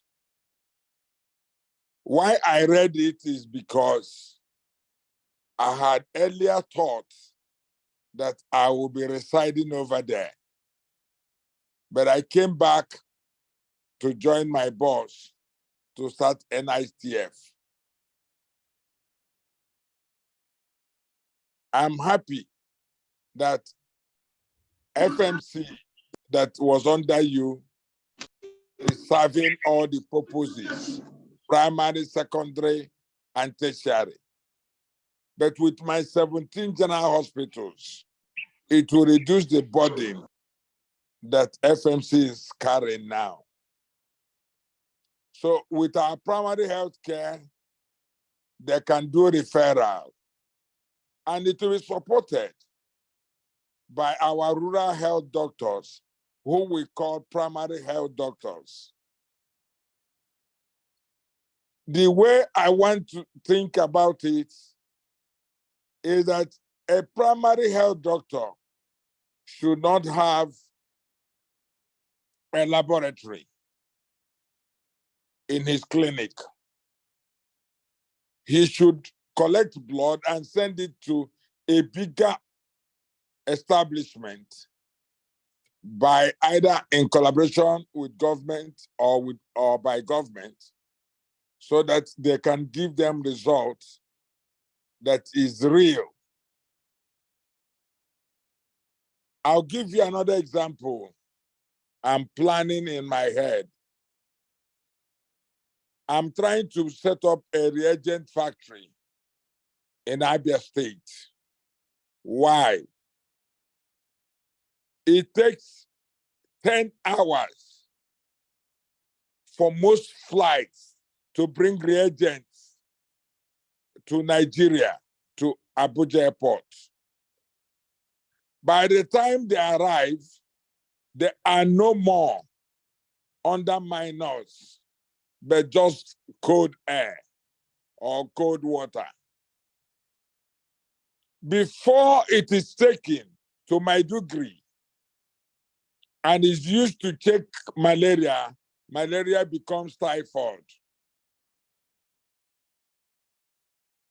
So I hope to make Abia State a logistics hub by bringing this reagent factory here. Already, we are becoming logistics center because one, the east-west road, sorry that I'm digressing, east-west road has a railway heading to Calabar. Bayelsa is doing a deep sea port. Port Harcourt is doing a deep sea port. Akwa Ibom is doing a deep or almost complete deep sea port. Where are those goods heading to? They're going to end up in Abia. I want to create a logistic hub, both for medication and any other type of product, so that we can start to send these goods across the whole country. Thank you.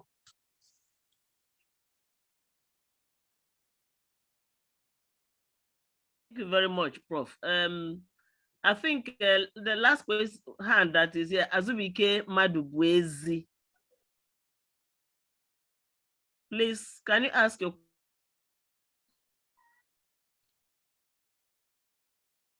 Azubike, are you still with us?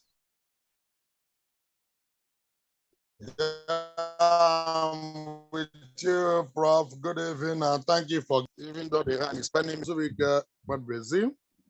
Let me appreciate the coordinator of this program and you, Prof. And then Thank you, sir. our gubernatorial candidate. Thank you, sir, for being part of us.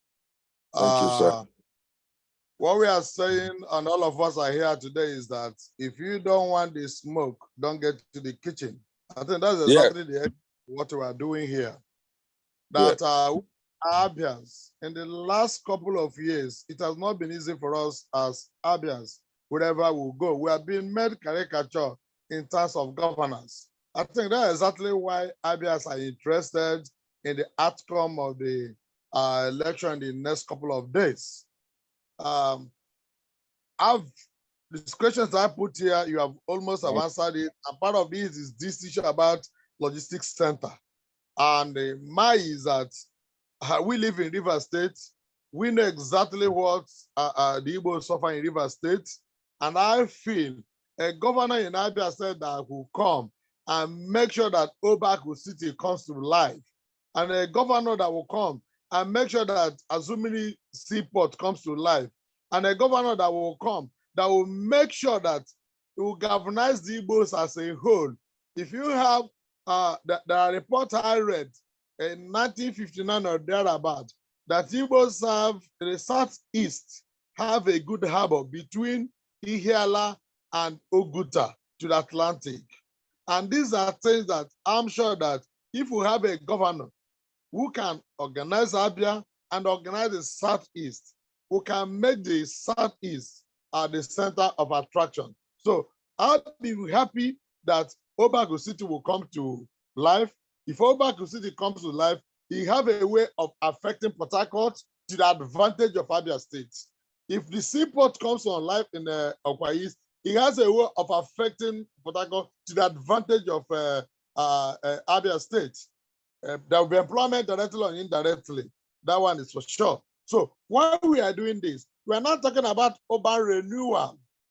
For me, when you take a ride from Abia Tower to the city center, to be honest with you, I will tell you, in the last 25 years of democracy that Abia I have seen, Abia, the Umuahia, the state capital, looks like a glorified village. Sorry to use the word, but that's what it is. that I get to Abia Road in Omaya, I am seeing where people are using zinc to do fence. Sorry, Mr. Azubike. Please kindly make your question short so that Professor will be able to answer you. By the time it's so lengthy, he may not get the nitty-gritty of what you're saying. Please, can you make it brief? Thank you. Thank you, sir. My question, sir, like I have put, Baku City, what is your government, if you're eventually given this opportunity to lead us in the state, what will our government do in Baku City?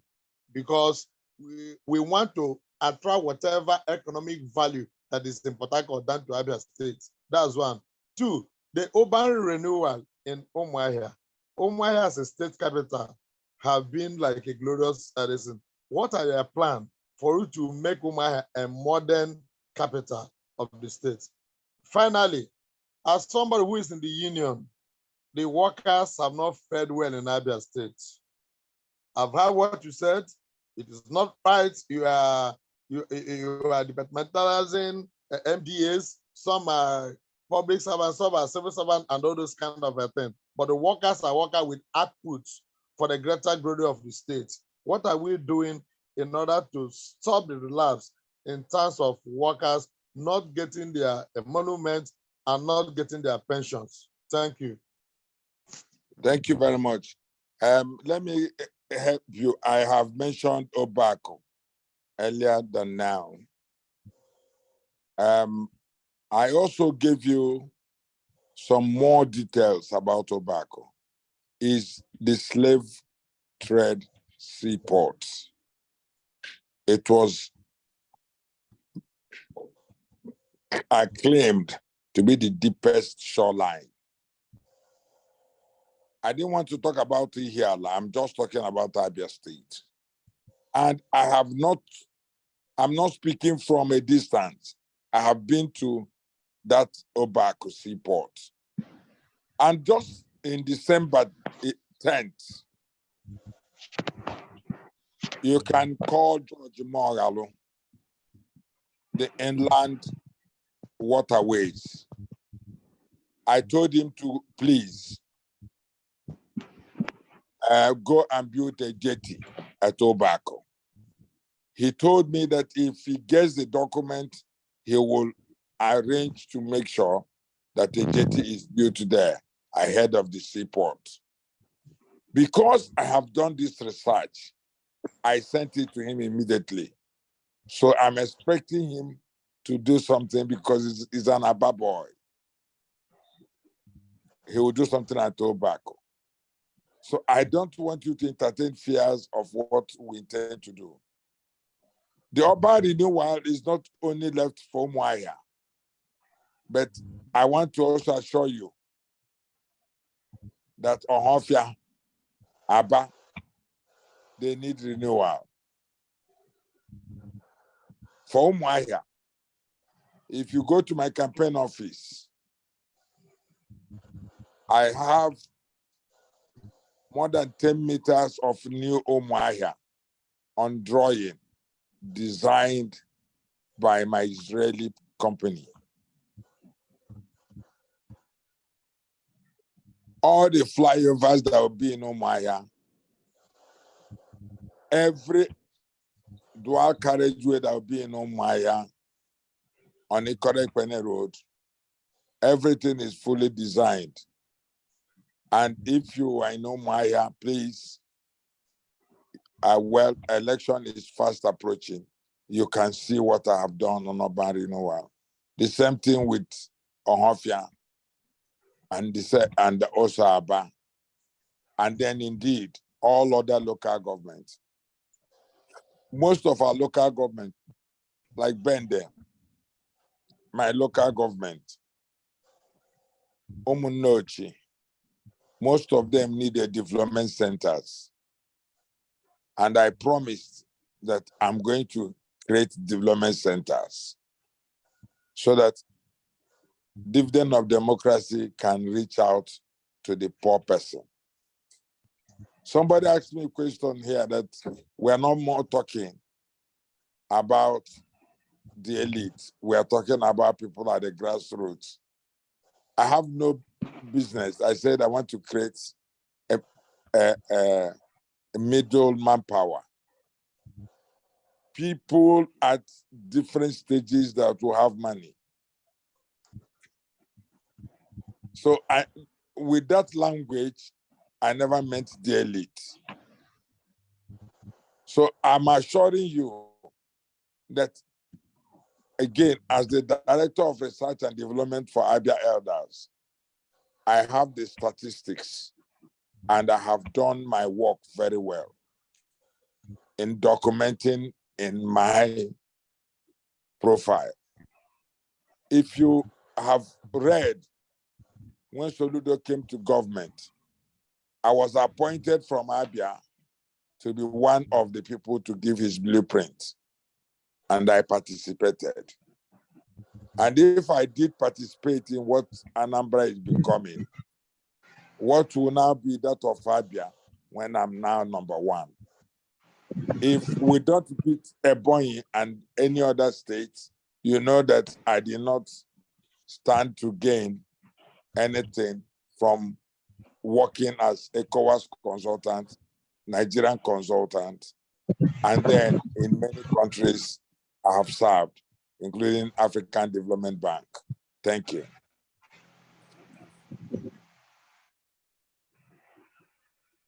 Finally, Prof, what would be your take on local government autonomy?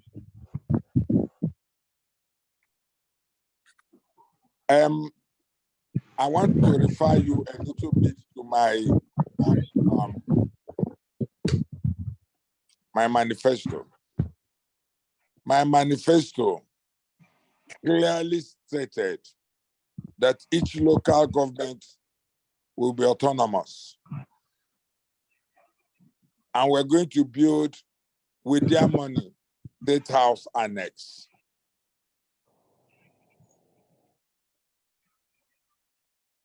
I have always warned every local government chairman to remember the new laws made during this Buhari government about holding local government chairmen accountable for the money, even when he's no more the president.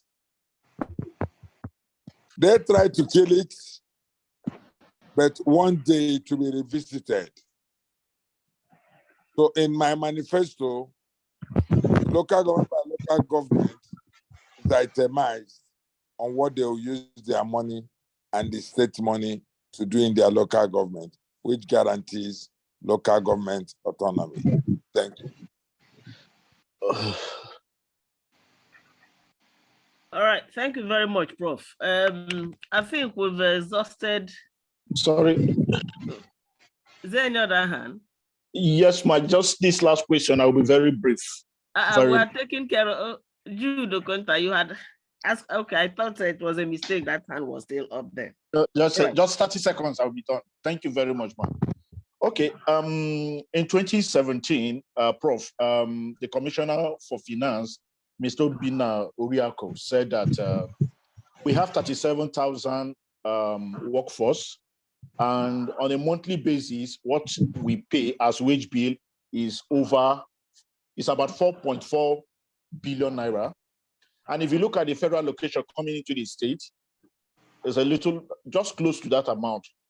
Prof, I would like to know, how would you be able to handle this workforce, 37,000, 16,000 local government, and 21,000 state government? How would you be able to handle them with the little amount of money coming from the federal government and maybe from our oil windfall money? How would you be able to take care of this? Will it still be back to generation of revenue, salary for status? Thank you. Thank you very much. When Abia State was created out of Imo, most civil servants in Imo State were from Abia State. And when I became the reformist to reform the public service of Nigeria, I want you to note something. The Constitution of Nigeria clearly stated that you can honorably retire or be retired after 10 years of serving your state, and you should be called a senior citizen. Obinna gave you a list of 37,000 workers who has decades. How many psychologists from Abia State University have confirmed the number?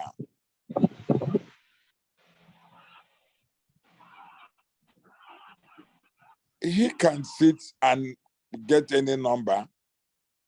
When Magnus Kakpo was in Bureau of Statistics, I had cause to ask him, you are rolling out figures and it is not verifiable. He said he has no other choice, that he has to give information. 16,000 local government workers. How many workers are in Isukwato local government? How many workers? I know Munochi. In just name any local government. Suddenly they become 16,000.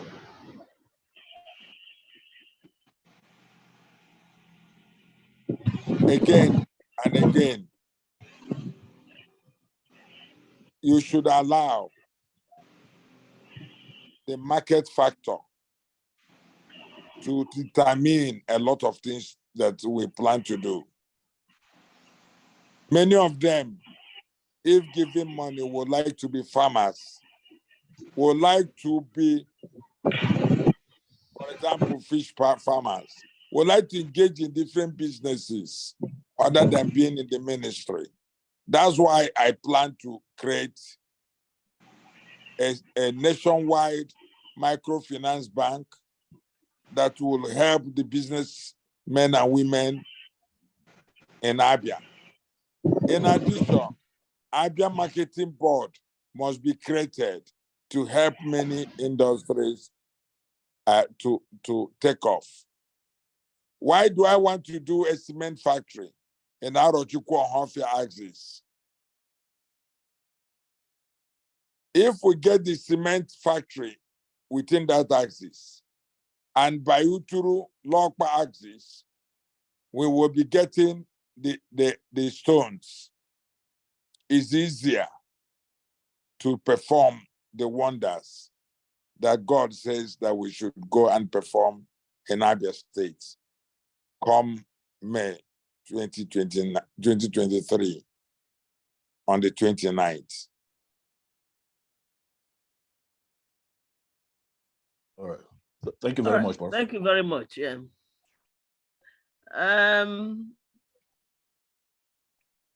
Night is far gone. Admin, were you able to get back to Bishop Ono? I'm trying to leave them all. Okay, let me call him once more. If we could now get across to us. Just give me.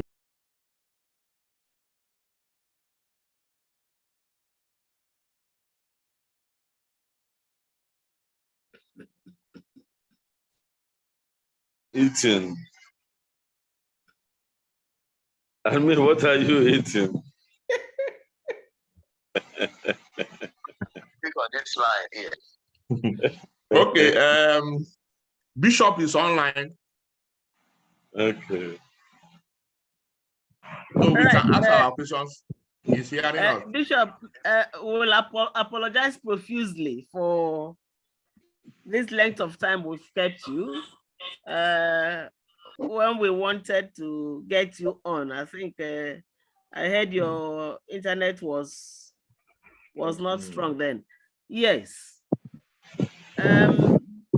You were here with us 2 weeks ago, but I think there are many more people who may want to ask one or two questions to clarify what you intend to do for Abia State.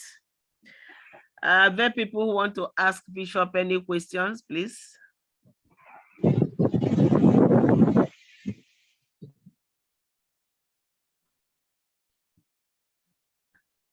My brother Jude. Yes, let me also apologize to Bishop for taking so much time, and I must commend him that I've seen a lot of his posters. Last meeting, one of the discussions I said I didn't see his presence, he wasn't much present, but his billboards are all over Abia, Umuahia, everywhere now. So he's really done a lot of work the last 2 weeks, to make a lot of presence. So Bishop is a very good man and a worthy man of God. And last time I heard him speak, and it was erudite. So I'll give it to him anytime. So, but my bishop, I have issues with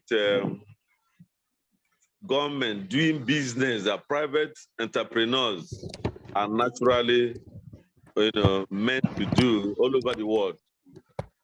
So when we talk about government building factories, industries, hospitals that private persons and investors can do, how does that, where do we get the money to do those things? And how do we ensure that those government industries and hospitals are efficiently run? So is this still expedient? Is this still good for us to be talking about industries, government industrializing the states, building secondary and tertiary health institutions that federal government is even having issues funding, including universities, funding universities too. So I just want to say, how do we get funds? How do you hope to source the funds, to build hospitals across the state, build industries, create jobs, while the private sectors go to Lagos and Kaduna and then establish and take care of those unemployed youth? Thank you very much. I need to appreciate the fact that it's not just only me, for all of you who have kept awake. It depends on which part of the world you are located at this point. In this part of the world where I am, it's about 26 in the night. And so all of you are making big sacrifice, not because you don't have other things to do, but because you love our state. And I want to sincerely thank all of you. I went to a campaign yesterday. And they came back into Umuahia to lead for 10-16.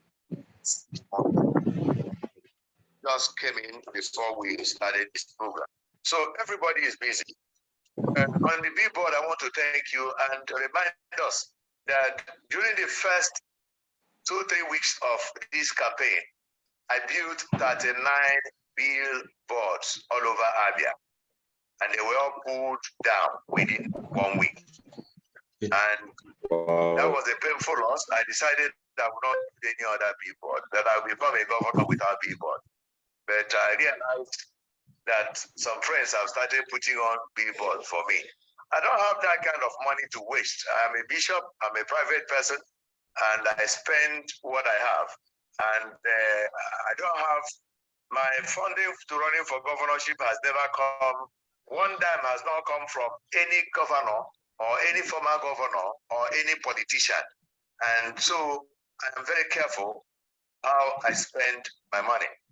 But we're doing our best to making sure that people hear from us. Students have adopted me.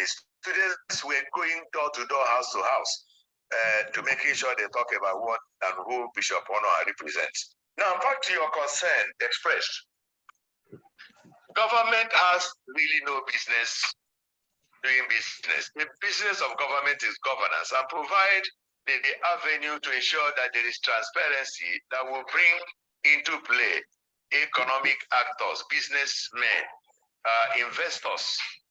And part of the problem you have today is where government is interested in business in order that those in government will steal money from government in a way that will hurt the society. And so I will employ and deploy what President Obasanjo did.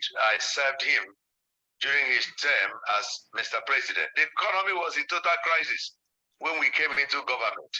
Nigeria was crashing when we came into government. President Obasanjo made it private sector-driven economy and brought in private investors to begin to invest into Nigeria. And the first thing he did was to put together transparency. And that gave confidence to investors. Where an investor does not have confidence, an investor will never invest. So we need to create that confidence that will make it easy for investors to come. And for me, immediately I become the governor. The first week I'm sworn in, I'm going to bring in KPMG to put into place the accounting system in Abia so that what is going on in Abia, whereby a governor puts in his brother or his uncle or his friend in charge of money because of whatever he wants to do with public fund, is unacceptable. When the financial system is put in place, when you want to spend public fund, you'll be careful how you spend it because everything is documented and the whole global community will be watching you. And like I said earlier, I'm from Item. Our people say that, oh, you can never see a poor man that is a treasurer in the community. And so funds does not flow into a system that is a bit afraid. The money does not go into any system anyhow. So if the government doesn't know how to manage money, it will not come. Investors will not come and people will not come into Abia. I'm going to change the financial system of Abia. And once I change it, you create job. Investors will come. Abia will grow. And I can tell you, life will be restored into Abia because even all of you who are in America and all over the world will join me to come into Abia. You will only pay me for my suffering that I suffer to put a pathway as an investor in Vision Africa in Abia. When you come into Vision Africa here in Omoaya, it's like wherever you in London in America. So if you don't come home, I will help you out in person. All right, thank you very much, Bishop. I see Professor Onyebuchichukwu's hand. Prof, please. Are you still with us? Yeah, Professor Gale, I'm still with you. If you are still there, I will still be there. Thank you very much. Can you ask your question, sir? Bishop Onoha, yes, I was happy when I learned. How are you? I'm good. And you? I was happy when you were going to contest because over the years since we knew ourselves, you've always complained about the bad governance in your state, Abia. So this would be a good opportunity for Abians to see whether they could put you there and so you can perform. Now, listening to how you answered the last question, that gives me an idea, some of your initial priorities. But if someone asks you what would be your 5 topmost priorities for Abia State, what would be your answer? Thank you.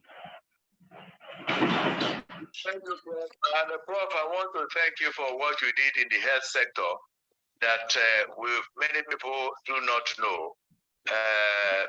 How we attacked these attack that came to Nigeria. And Nigeria has never acknowledged what you did for us. And I want to publicly acknowledge you, Prof.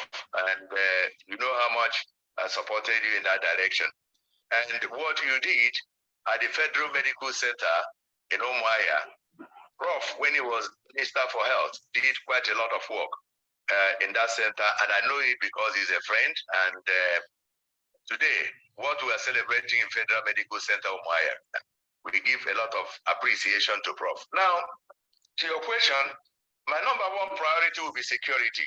Security, security, security, security. If we don't address it, nobody will come to in this part of the world. Like I said earlier, every Monday, it's almost 22 billion. We lose almost 22 billion in this part of the world because of sitting at home, because leaders have neglected those that should not be neglected, and it's a system that people are angry. And that leads us to the second point of how much we have neglected our young people. It must be addressed, or else one day we will wake up, we will realize that we cannot come out. And the young people have demonstrated it by the way they came out last time to vote. If it goes the other way around, they come out to block the road, nobody will go out. And that's number two. Number three will be transparency. For whatever we are going to do, we must be transparent and open. If we don't run to transparent system, our hospitals will not work. Our roads cannot function. Why do we have failed contracts? Why do we have roads? By the time the governor is coming to commission it, where they started building it, falling apart.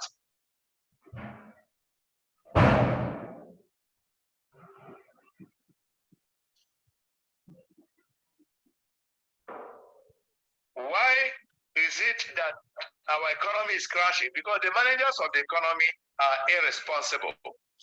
We must address our health sector is crashing. We are living in a system where the primary healthcare system is no more functioning.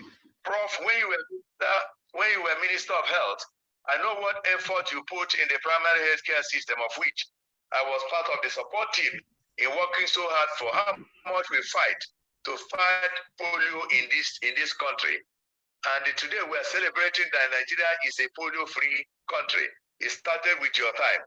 And through what I did in interfaith in Nigeria, we fought polio into standstill.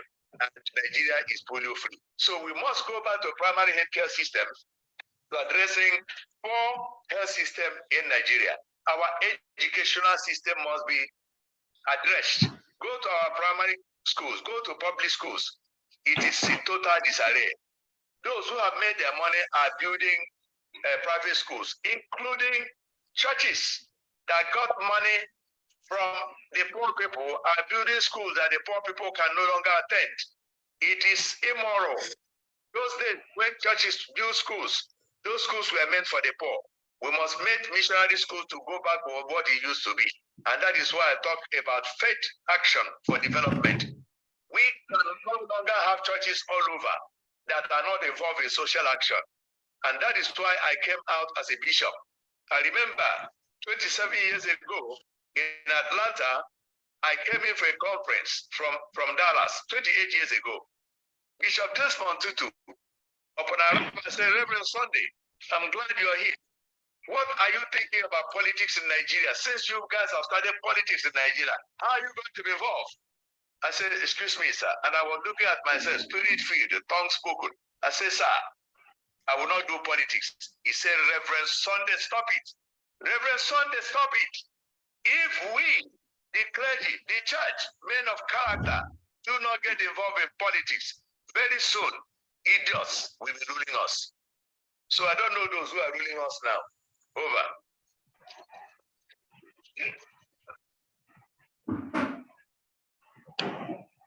Okay, I don't have to.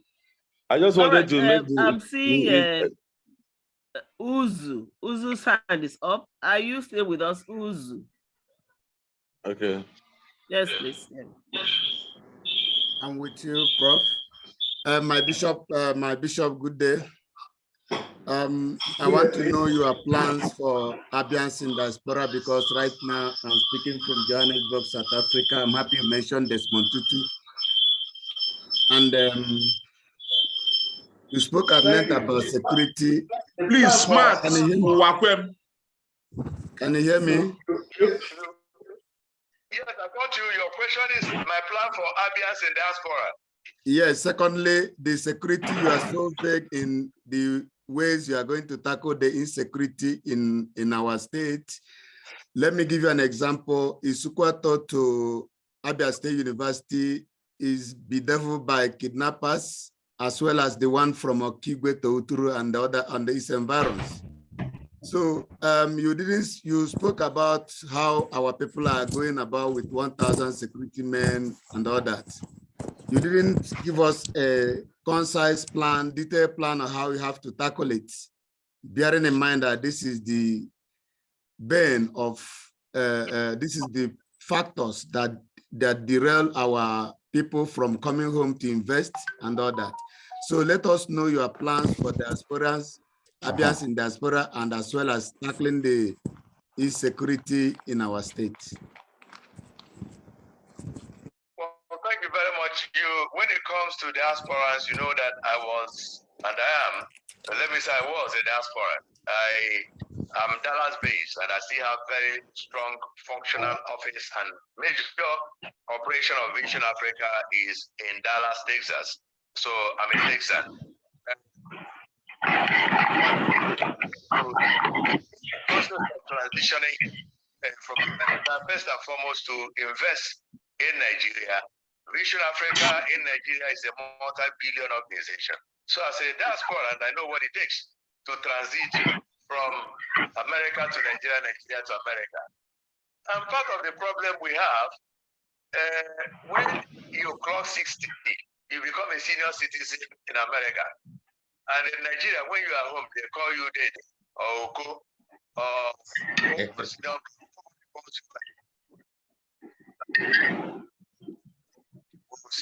man of 70 years, he'll call you Mike. That one alone is painful when you should be home and you should be addressed properly. You can know how painful it is. It's also very, very painful when you have your daughters to do traditional wedding. You are doing traditional wedding in America. So you cannot sing the lost song in a strange land. Our people abroad are in pain. They want to come home. And part of the problem you have is you save your money. And when you save your money, you send it to your uncle. He will thank his God. He will tell you he bought land for you. He will take picture and send to you, you are happy. Then you save money for them to lay foundation. He will take picture and send to you. You will be happy.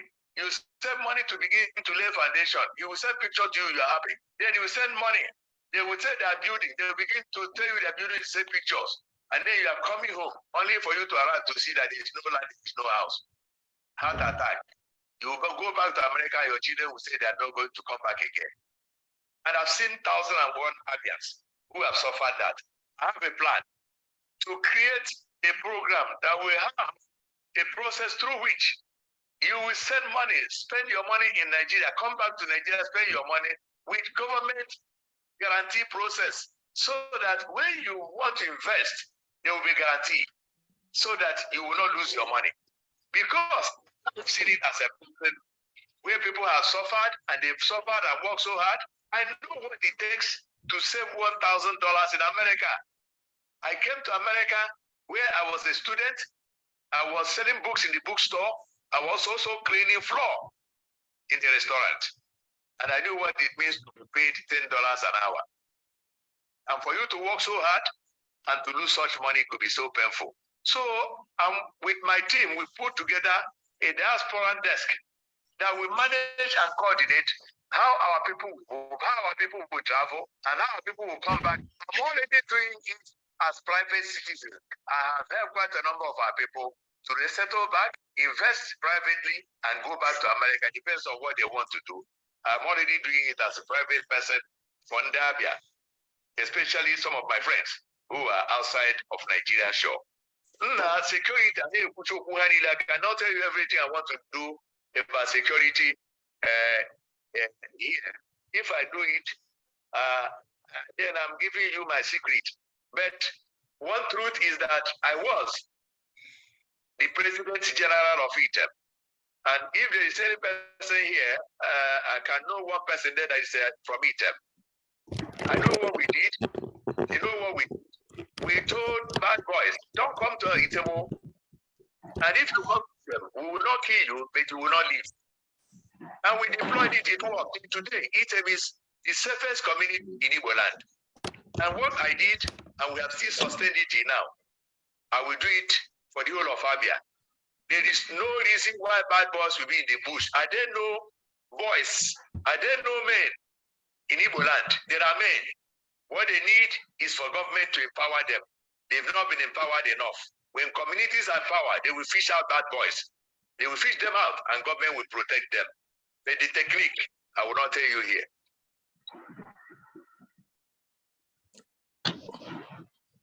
All right, thank you very much. I'm seeing another hand. Chika Orieji, your hand is up.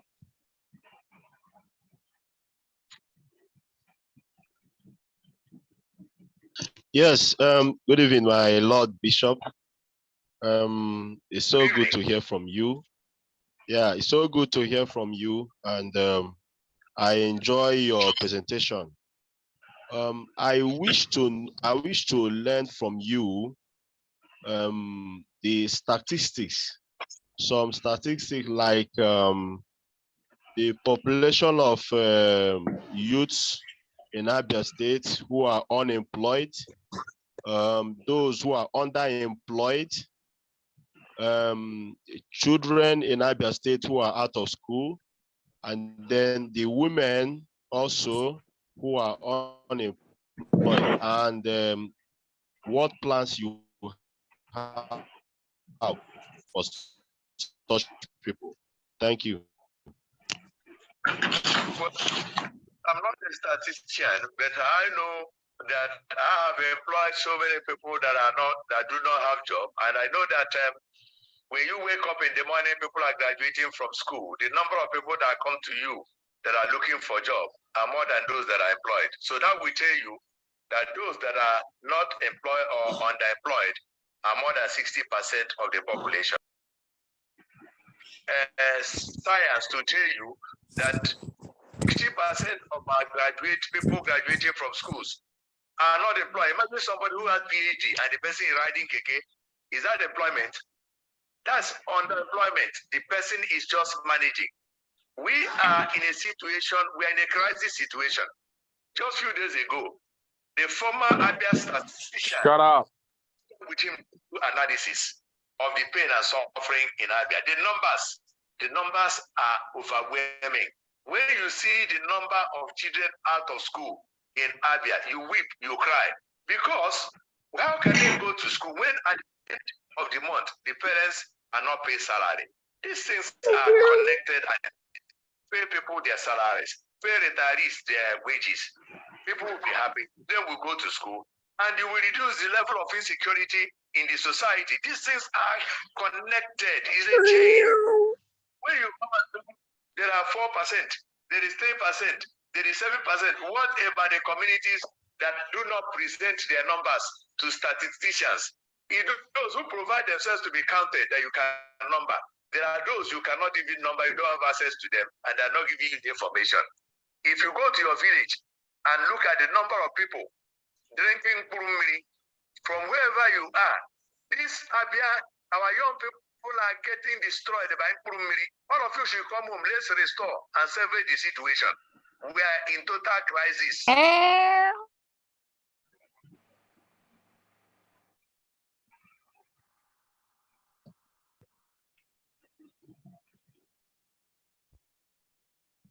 All right.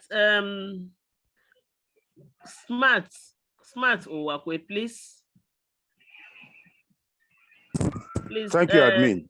Thank you, admin. I'm here. I've been listening keenly, and my question still remains my question.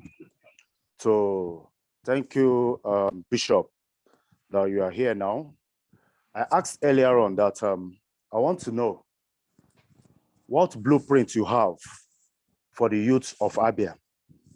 My name is Smart Owakwe, the Vice President of Nigerian Youth, National Youth Council of Nigeria, and I'm from Abia.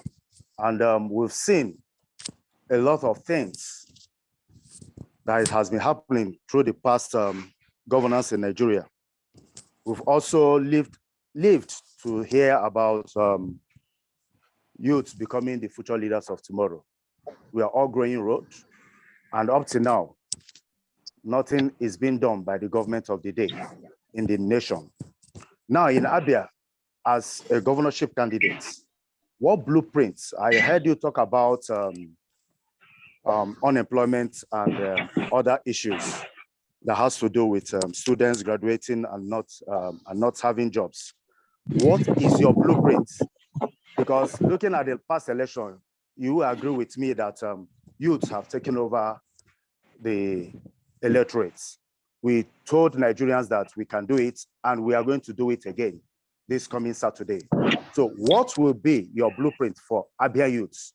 How are you going to make them a part of governance, and how can they come into governance? Thank you, sir.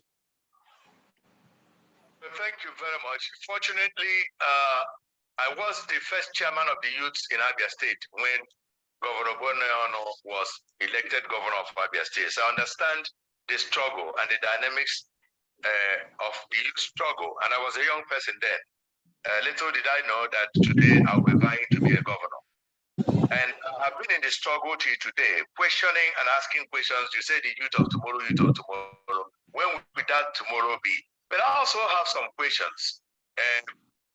In 1999, if you look back, those who were elected governors at that time were the young people like Ibois, Odus Okalo, Alames Diaz, Donald Dukes. They were youths. And it's for you to judge for yourself, for each of them, what contributions they made positively or negatively to the advancement of Nigeria or the states they governed. So the issue not necessarily being a youth, it is being a responsible person. And what contributions are you making in the governance of the state or of the country? How old was Obasanjo when he was the head of state? How old was Gowon when he was the head of state? How old was Abacha, Babangidas? They were in their 20s and 30s when they governed this country. So when you are talking about youth participation, the youth have actually participated and have been participating. Now the question you ask yourself, what are the moral issues and how do we address those moral principles? I am 69. And when I was chairman of the youth, I was in my mid-20s. And I have friends at that age and at that time. The problems we encountered that time is not the same problem the young people and the youth of today are encountering. I waited in my 20s. You have people in their 30s that want to wait. They don't even have money to marry or even to say, I love you and how are you? Because there is crisis, there is no employment. You cannot say I love you with empty pockets. So we have to create jobs. For me, I have created jobs for young people. Come to Vision Africa. You have over 60% of people working in Vision Africa are young people. I have a football club that has engaged so many young people, and some of them have been picked up by outside of this country to go and play. That's creating jobs for young people. Sir, thank you for your job. Let's take your question. Take for example, Nsulu Games Village. Nsulu Games Village can employ over 10,000 youths. Nsulu Games Village has been left to lie waste. Go to Nsulu Games Village, you cry. Sports academy is not just only football club. It's not only football. It also includes other aspects of sports. When you develop Nsulu, many people will travel to Nsulu from Federal Ministry of Sports, from international friends who come there to pick people with talents. What about people with disabilities? Young people who are talented, who are PWDs, incidentally, have been their patron for over 25 years. When you see these people with disability functioning and performing, you know they should be encouraged. There should be diversification. What if our young women who are young athletes, they are not encouraged? When they are encouraged, opportunities and doors will open. The level of academics and education we are having today in this part of the world is copied scholarship. That is not the kind of education we have. Skill acquisition should be part and parcel of the educational system. Look at Michael Okpara University, agriculture. That university has not been fully utilized. In order to make young people grow in the agricultural sector, we can employ so many young people in agriculture using Michael Okpara as a bedrock to grow agri. We allow young people to think that when you graduate, you go to office, you interview, you are given file, you begin to carry file. Creativity is not there. We have to create that mind of young people that can be creative, create jobs, and making sure that they open doors with little funds You grant loans to young people so that those who have learned hairdressing, mechanic, tailoring, you grant them some, give them some grants so that they can open shops. Not everybody will work in offices. Thank you very much. Enough resources. Thank you very much. Thank you very much, Bishop. Thank you very much, Bishop. I think, yeah. Thank you very much. I think we should start rounding up because it's almost 12 midnight. Can we just take the last one from Azubike Madubwezi? Let's just take a quick one, ma. Okay, please let it be quick. Let it be direct. Let's hear from you quickly. Thank you, Prof, for giving you this opportunity again. My Lord Bishop, what is from you every time? My question, I'm very, very concerned about the workforce. You know, we are talking about the issue of not creating PPP, private public participation, government PPP. Now, in government acquired land and POGL are building petrochemical. If you are made the governor, how will you help in bringing such so that Abians can have job, and not only having job, the government can equally protect the workers, because a happy worker is a happy worker.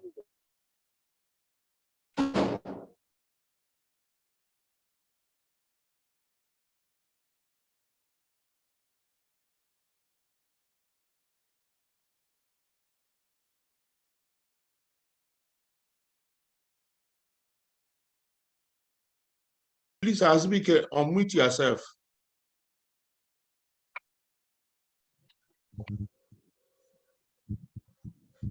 Can I go on?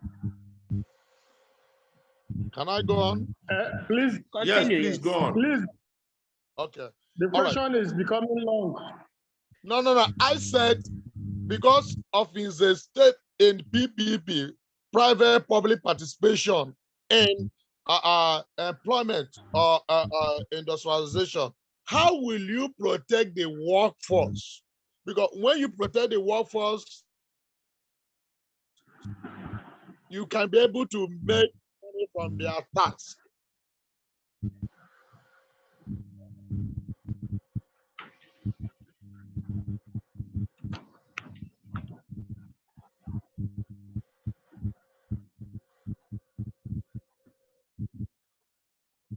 All right, Bishop, you heard his question. Reason that will help the system to work, create enabling environment that will help both workers and government to function transparently. You have problem where a governor has interest, and that interest is in conflict with the public interest. And once that happens, there is no establishment that can survive it. I think what is happening in many parts of Nigeria and in Abia is where the leader has interest, and that interest is destroying the system. Okay, my Lord Bishop, there was an issue that happened once again. Thank you, APF, for even giving us this platform. There was an issue, and it happened to be Abians, and those raising Abia working in a Chinese company. When they complain about the way the Chinese are maltreating them in the company, government set up a committee. That committee died, and the question we are asked, what we are hearing is that there's no employment.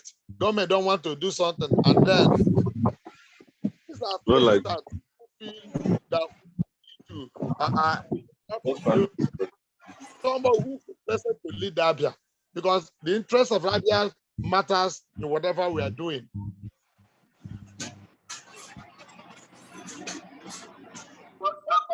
I got you, but the problem is, if I'm hearing you well, that some Chinese maltreated Abians and nothing is done about it. And I think it's the responsibility of every citizen to ask questions. I don't think we're interrogating government enough. And as citizens and responsible citizens and Abians, when such things are happening, we should be the ones to raise alarm. When I heard it as bishop, who has moral obligation to raise question and concern, and I did, and I called government to be responsible and accountable. And this is not the first time I have ever done this. If you recall, there was a time a soldier shot an Okada person in Obingwa, dead, an Okada person. The mother was left to have died, and I was in America that time. And I took the whole media to the family, and we gave it national attention. And the soldier was arrested and was subjected to the law. So all of us must not keep quiet. And I want to ask a question. Not too long ago, a community in Ohafia was invaded by soldiers. I was the only person who came out and went to that community in Ohafia and wrote the soldiers to please withdraw their offensive weapons out of that community in Ohafia. I took risk. I do not see many of our people taking risk. That is my problem. Nnamdi Kanu's case is lying there. I was the one that went with Papa Mazulika Meji asking Buhari. I took risk and told President Buhari to release Nnamdi Kanu to us. Our people don't take risk. I am running for governorship. Somebody running for governorship under African Democratic Congress. I joined the press conference that adopted P2B of Labour Party because I knew it is for the overall interest of Undibo. I took risk. So we want to see leaders that will take risk, no matter what it will cost them. Thank you. Thank you. Thank you very much. I think we've really had a long day and very, very informed deliberation. And I don't know about you. I think at this point that we should call it a day. We thank the admin. We thank, is it of TV? And we thank all our members who stayed on till now. You know, at a point we were up to 6 participants, but we've reduced now to 26, which means this 26 has really decided to see it out. Thank you very much for the 2 candidates that showed up today. I don't know if, well, that one is now for us, APF to deal with later, but we thank all those who showed up and were part of this meeting today. All we are pleading for Okwa Odimabia, so that at least for Odimabia, so that Abia would take its rightful position. And we are hoping that on the 11th of March, that we'll all take the right decisions. Back to you, admin. Thank you very much. Thank you. My brother, thank you, Dr. Professor Hamba, Regina. please. Thank you a lot. Thank you so much. Dr. Hamba, please. Before Dr. Konta takes off. Dr. Hamba, you are still with us now? Yes, ma'am. Aha. So please, your closing remarks before we hand over to the admin. Thank you so much, ma. I want to, let me just on a personal note, appreciate Professor Chuku, one of my teachers, every member of APF that have stayed up to this point, the TAP TV crew, the convener. I think it has been a very good time well spent. We at APF have tried to put it. Members have made a sacrifice in terms of resources and time. I want to believe that we've heard from the candidates that utilize the opportunity given to them. It is left for us to look at these candidates that we've interacted with, make our decision on who to cast a ballot coming Saturday. Thank you very much.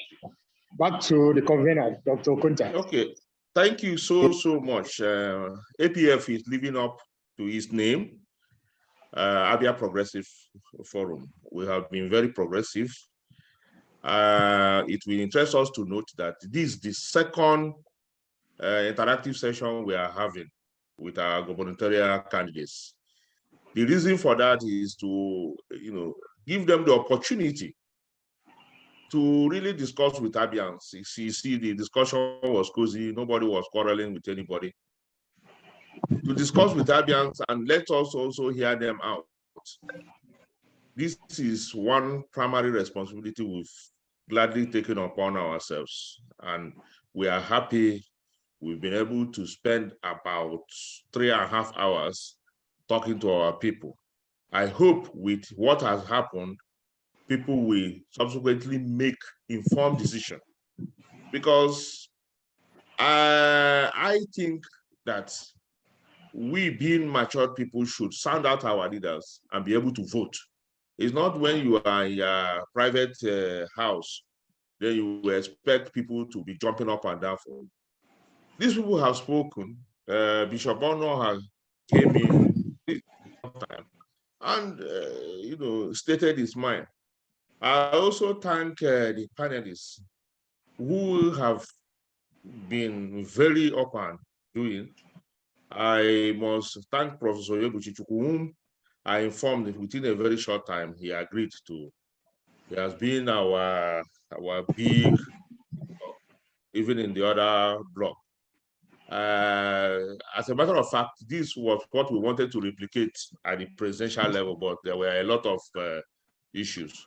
So we have made, APF has done one of his responsibility and what we actually established it for. We pray as get it right this time around, because Abia State is becoming a laughing stock in the committee of other states.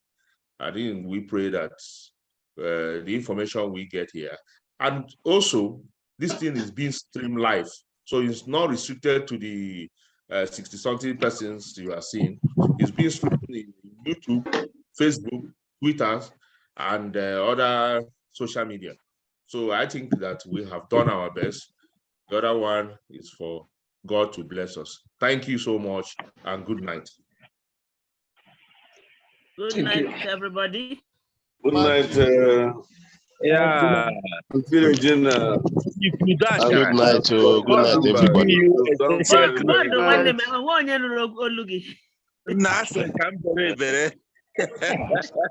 Good night, everybody. Good night.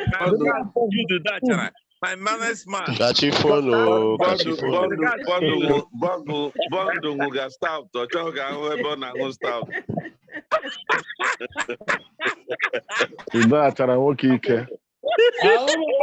That's what comrade? Comrade is OG Sapele whatever. We want to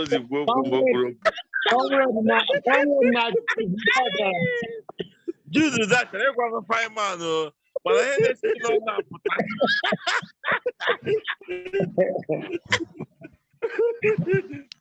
Comrade, you know, attack you today. You see, Jula. Ogonte Baliala, the chic and all. They will Good man, I see. All right, good night. They were one there. Good night, everyone. Good night, sir. Good night, sir. Good night.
Hello, Secretary, sir. Okay, he has even left. Okay, so I'm ending this meeting right now. Thank you very much, everyone. Bye.